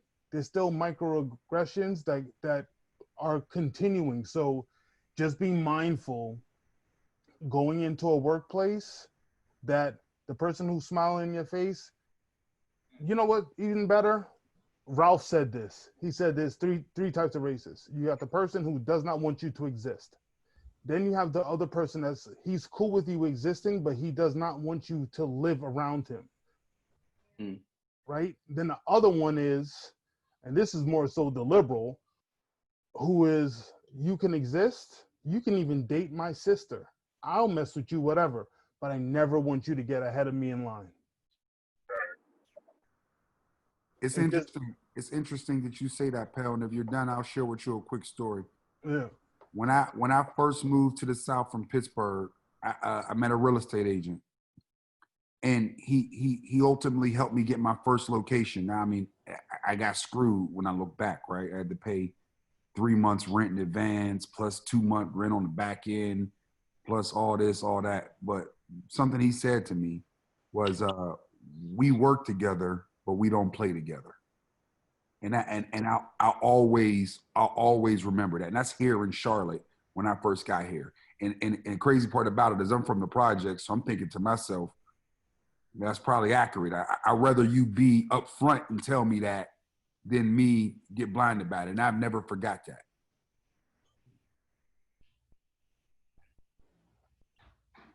No, that's good. Anybody else got anything to chime in?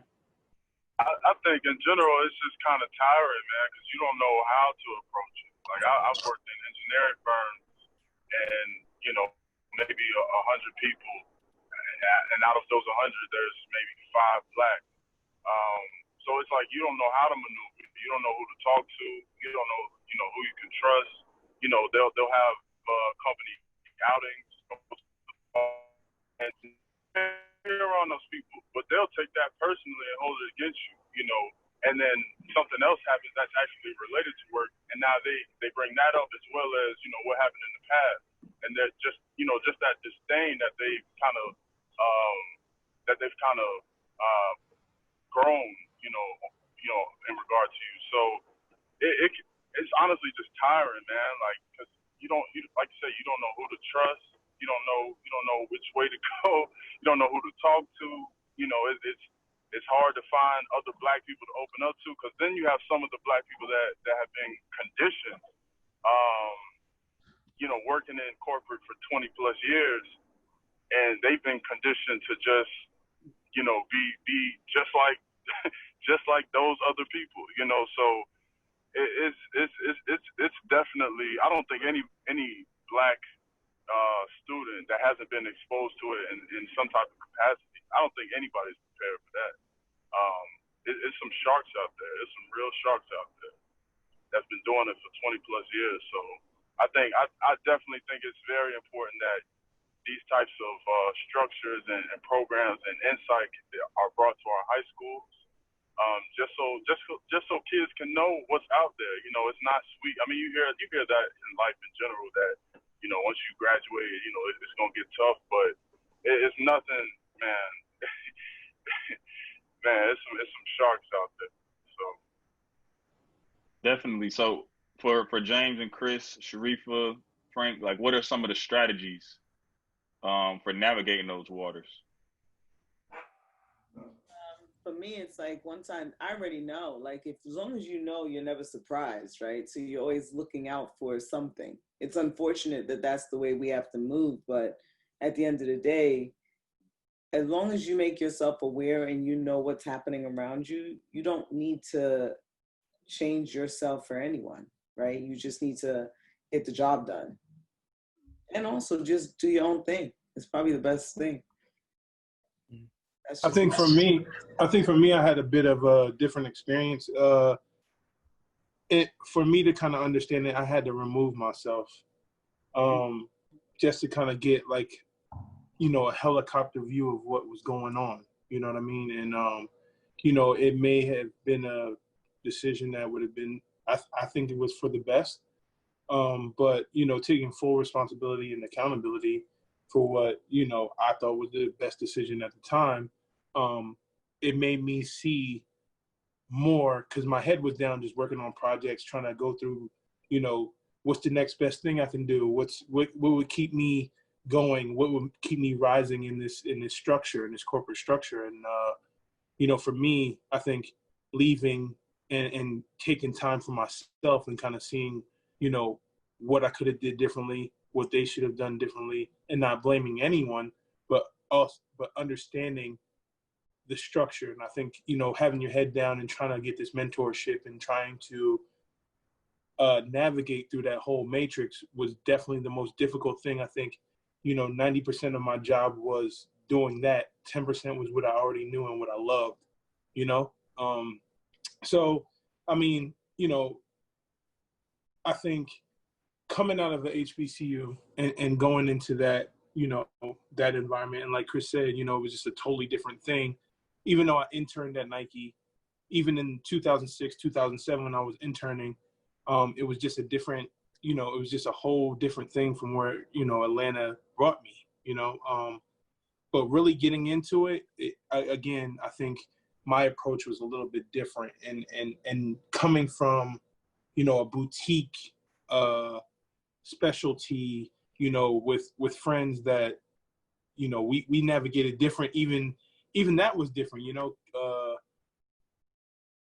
the boutique world is just different, from Vegas to shows, we just have fun, so even that was different. And even having to tell stories and storytelling on, 100% sell through, this is our livelihood again. So, it was just a different way. Like anything that I made when I had my career at Jordan, I wanted 100% sell through because that's all I was used to, so it's a different way. It was a totally different story than a lot of people kind of experience. But again, I think some of the things they ask for in the boardroom and they want to put on like mood boards are different than when you actually get into the structure.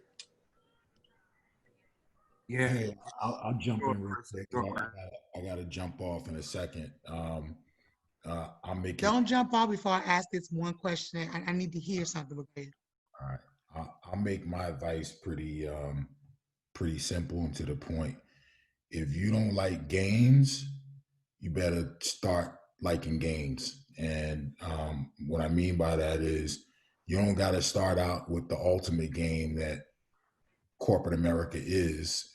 You don't need to start your training there. I say start playing Connect 4. Figure out the moves on that board first, because it's a little straightforward, a little bit more straight to the point. It's pretty practical. Once you've mastered that game, then you graduate to chess, because that's what this shit is. So as an entry point of going to corporate America, If you know how to play Connect Four, you'll be able to navigate a bit. But as you start to ascend up, if you don't know how to play chess, forget about it.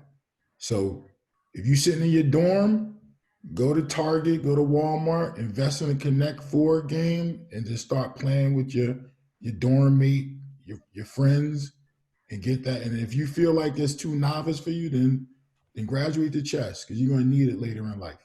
That is the soundbite. Yo, for real. So Can I? Oh, go ahead. no, I said I would chime in and say, master your emotions. I spent a lot of time, learning who you are, and figure out how to master your emotion. And what I mean by that, it doesn't mean that you can't be emotional. We're human, but I would say trying to be more in control, because you can't control everything that happens to you. You can't control everything that's said to you. You only can control how you feel about it. So when it comes to going into that corporate world or a job or anywhere, at the end of the day, you have to decide what your goal is first. And once you establish what your goal is, if you go, all right, I want to be at this company and I want to be here for a long time, or maybe become the president, or whatever your goal is, and you're going to be there, there's going to be some shit you got to deal with. So to Chris's point, right, it's the chess, mastering that chess. But understand what you're there for. You're there to be a thief. That's what you're there for. You're there to steal. You're stealing knowledge. You're stealing things that's going to help you grow. And if that's the ultimate goal, then just keep that in mind. Even if that's not the ultimate goal, you're still there to steal. You're a thief. You're there to steal knowledge. So some of these things that you may hear that may rub you wrong, we're human. We might feel a certain kind of way about it, but if you master your emotion, you know what your ultimate goal is. That'll help you navigate. And once you get past it and get to the place you want to be, then you'll be able to affect some of the changes that you may want to see in the company. But you got to have a seat at that table in order to do that. Hey, I don't want to go. Pal, 1 second. Let's let Chantel ask her questions. Right. Chris can run, and then we'll go with Pal. But I love this dialogue. Yeah. So thank y'all for that. And I know I'm jumping around because I should be asking in the chat, but while I have certain people on here, so I work with teenagers in the Third Ward area in Houston. And we have an internship, Jumpstart internship, where I teach and train in professional development, leadership development, and spiritual development, mindfulness, holistic living, and whatnot. And when we're talking about essentially being able to switch between registers in terms of how you carry yourself, in terms of your appearance, but also knowledge of just how systems work and how, whether it's boardroom, whether it's, at a deal or whatever, or just stepping outside of your area, which for them is Third Ward. So we know we have to teach that. My question is, do you feel like, and this is for the students as well, do you feel like it would be advantageous to have maybe an adjunct course or something that deals with code switching? We call it code switching and we laugh about it as African Americans, like, yo, we gotta know how to talk to the white people and we gotta know how to talk. But essentially just switching registers in conversation, because I teach our kids all the time, I will punch you in the face if you ever are ashamed of where you come from and you're ashamed of Third Ward. But I do need you to be able to switch registers to go from slang and formal or informal to formal, not because you're trying to step and fetch it and assimilate, but this is the world we live in, period. Fair or unfair, or whatever, it is what it is. So because we know that, and that it is such a big deal, whether you're in corporate America or not, I'm in nonprofit. So if it's that important, do you feel like it would be something that would be good to share on the college level? I know it's good to share in the high school. I even start with my own son, he's 10. Or is that like, do you feel like that would be more, especially for millennials, like, that's teaching me how to assimilate and step and fetch it? I could jump on that one real quick. I think it's a really good question. And I think back to what Dave was talking about earlier. Again, I like to boil things down and just kind of simplify them, but I think so firstly, I want to answer your question. I don't know if you need a class for it or not. But what I can say is that, and I can only speak from my perspective, there's only one way you should carry yourself in a professional environment, and that's carry yourself professional. So however you get those tools, whether it's, to Dave's point earlier, if there's etiquette classes, for me, it was an internship and experience. I think that just is going to come by people just being intentional to understand what it means to be professional. But I want to clarify that as well. I am not a fan of assimilation. I am not a fan of code switching. I am not a fan of unauthentic behavior, but I am a fan of being professional. I can sit here and tell you, I have always refused to not be myself. Me not being me not assimilating, but remaining myself was just me being reclusive. I just always would sit back and just let everybody talk. And if I had something important to say, I say it. That's authentic to me because that's who I am. But like being authentic, that's not an option. And we have to work ourselves out of that kind of conditioning because at the end of the day, I question what value you're bringing to whatever industry you're in if you're being brought in because you have a certain or specific point of view that's pointed at a very specific consumer group. That's value. When that gets watered down, like what else what are you bringing?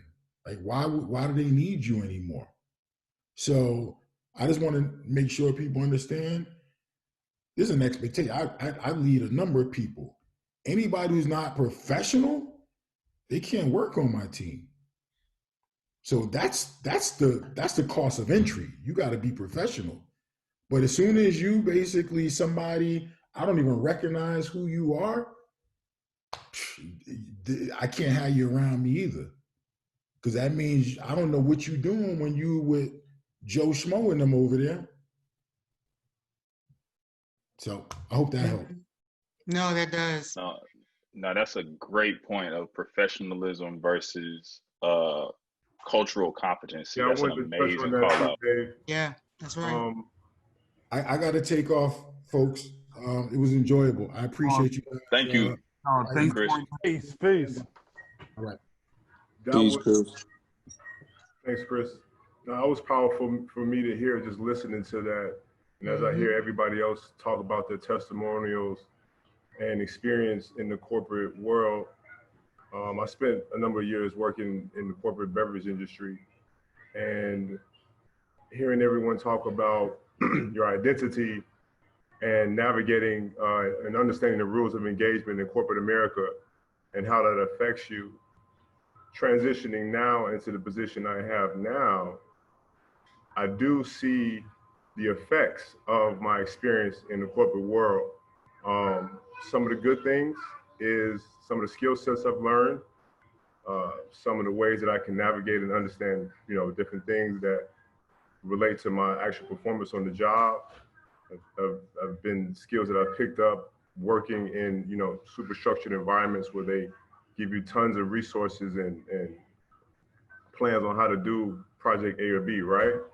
But on the other side, from a cultural aspect and the business acumen aspect, how you get to yes and how your soft skills are developed and the rules of engagement, I'm speaking out loud, I struggle with kind of surgically removing the parts that I kind of picked up and don't need anymore, and understanding who I was before I entered that environment, right?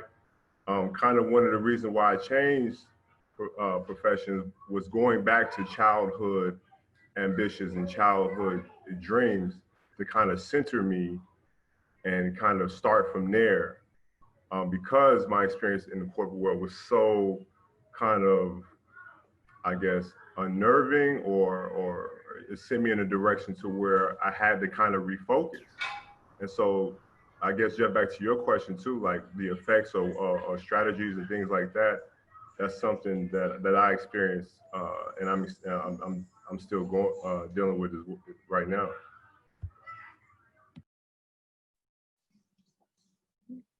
Definitely. Anybody else? Anybody else want to add to that?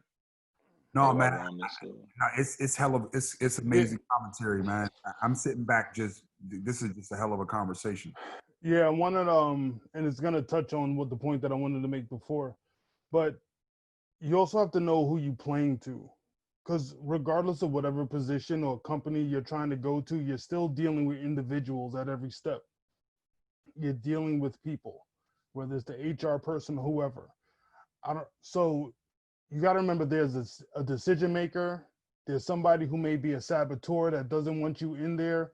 Just got to know who these people are, and you have to play to them. You have to know that you're playing to a person. You have to, as much as Hutch said, you got to know about yourself. You got to know about that other person too. You got to know about that company, but really you got to know about this individual as much as you can. When you get to learn somebody and you find out these little things about them, play to that. They got kids, they got this, they got that. And that's not necessarily code switching. That's just being a human. That's just being an individual. One of the things that James also brought up in the beginning was school teaches a lot of people how to get jobs. Gotta play this like you're trying to create jobs, because then you start thinking like the person who's gonna hire you. If you can be in his shoes and you can understand the ROI that he wants to get out of his investment, which is you who's sitting across the table from him, you're gonna play the game different. You're gonna look at him different, and you're gonna talk to him different, and you're gonna have questions for him to make sure that he understands your value when you're sitting across from him. Pale, very good points. And as we're going, a good friend of mine sent me a book that hits on these topics. It's called Striving While Black. I'm sorry. Check it out when you get a second. It's on Amazon. You could grab it, but it provides a lot of context also. Striving While Black. Striving While Black. I just dropped it in the chat. Cool. I want to be respectful of everybody's time. It's 9 o'clock. We normally go till 9 or 9:30, but before we do start to wrap, I want to open the floor back up to Carissa and Cameron to see if there are any direct questions that you guys have, and give you guys the opportunity to ask anything directly, whether it's, it's been a really good dialogue. It's been really well-rounded dialogue, but I want to open the floor back up, wrap you guys back into the conversation, and see if there's anything you guys want to ask specifically. I honestly don't have any questions. I'm just sitting here just soaking it all in. There's a lot of good knowledge being put out from all the individuals that basically go through this every day. So I'm just here just soaking it all in, taking notes, and just listening. Right. I'm listening in, taking it all in. I mean, this is amazing like information that's being handed to us. So I'm listening. All ears. Jeff, you got anything, bro? No. I think just the reality of corporate America is not what we think it is. We think, as millennials, that the world is changing, and it changes rapidly. But I mean, things over time, it takes, time for a lot of these things to change. And so you got to play the game until you run in the game. So, I mean, that's kind of what I got from it. No, man. I don't have much else to add, man. I think that was a very rich conversation. I don't think for for once, I'm without words. I think Antoine. Yeah, nah, this is sober. It's very sober in the Zoom room right now. Like this is it right here. Having the professionals that we got on with, you know, this is where having such a great group of friends around you, Sharifa, Antoine, Pal, Ari, Chris jumping in, and everybody jumping in, Frank giving all of his context. It's such rich information, and this is what makes the platform so valuable, because tons of people can't see this, but this is one that we're going to probably recap the hell out of, because so many great things were said. So I'm completely comfortable with calling it a night unless anyone else needs anything. I'm in a space where it's like, Yo, I just want to say one last thing. Sorry. There's this book that I read a while ago called The Spook Who Sat by the Door. The name alone is self-explanatory. It was banned in the United States. It was by an author who's from the US. It turned into a movie, which was also banned, right? But it was about just a person who was in the military, who got all this knowledge, and then he brought it to the hood and started a revolution. All that to say is, all y'all that are going to college right now, y'all are the future again. Y'all the ones who are in the streets protesting, and y'all the ones that's making change.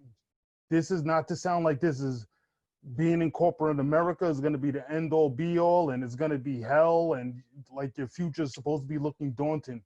It's not that. Y'all are the ones who are going to program change at the end of the day, because y'all ain't having it. Y'all ain't. You got to remember that. Like, you got power, you got strength in numbers. And when y'all say that it ain't going down, and you got to remember, you got to be financially responsible together. Put your money where your mouth is. I agree. I also want to say that you guys got a voice. You guys are leaders, right? You're able to change what's going on now. Look at all the stuff that we've been able to change. So I want all of you guys going to college to get out there, vote, make sure you do the right thing, because at the end of the day, it's for your future as well. Yes, ma'am. And this is one of the ones where I could say I'll say it again, man. I'm honored. I'm honored to be in the presence of so many amazing people. People ask me all the time how I keep my sanity, how I'm able to stay focused, how I'm able to do whatever it is that people watch me do or think I do. It's by being able to surround myself with people who hold themselves to a very high standard, don't tolerate bullshit, and are willing to bust their ass and work for what they want, and continue to fight for what they have. So I thank all of y'all for investing y'all time. Again, y'all killed it today. We're going to this is easily the best one that we've had. Easily the best free game that we've had, yo. So shout out to y'all. All of you will be featured on a social media site near you. We're going to recap the hell out of this, because people need to hear these sound bites and clips, because there were so many of them. Yeah, I honestly feel like free game was an understatement. That's something we got to get our fellow, classmates and stuff involved in as well. Like something that we can get going while, we'll be on campus. Definitely, man. Definitely. We working on figuring out how to scale this up, and we doing some work not only with James's, affiliation with SWAC, but just in general trying to figure out, what's the best way to align our community work with HBCUs and college students. And this ain't the last time y'all gonna see us collaborate with HBCU Drip. They're gonna be hopefully hosting some programs on their own across our community platforms, touching all markets. Put a little pressure on them in front of the folks right now.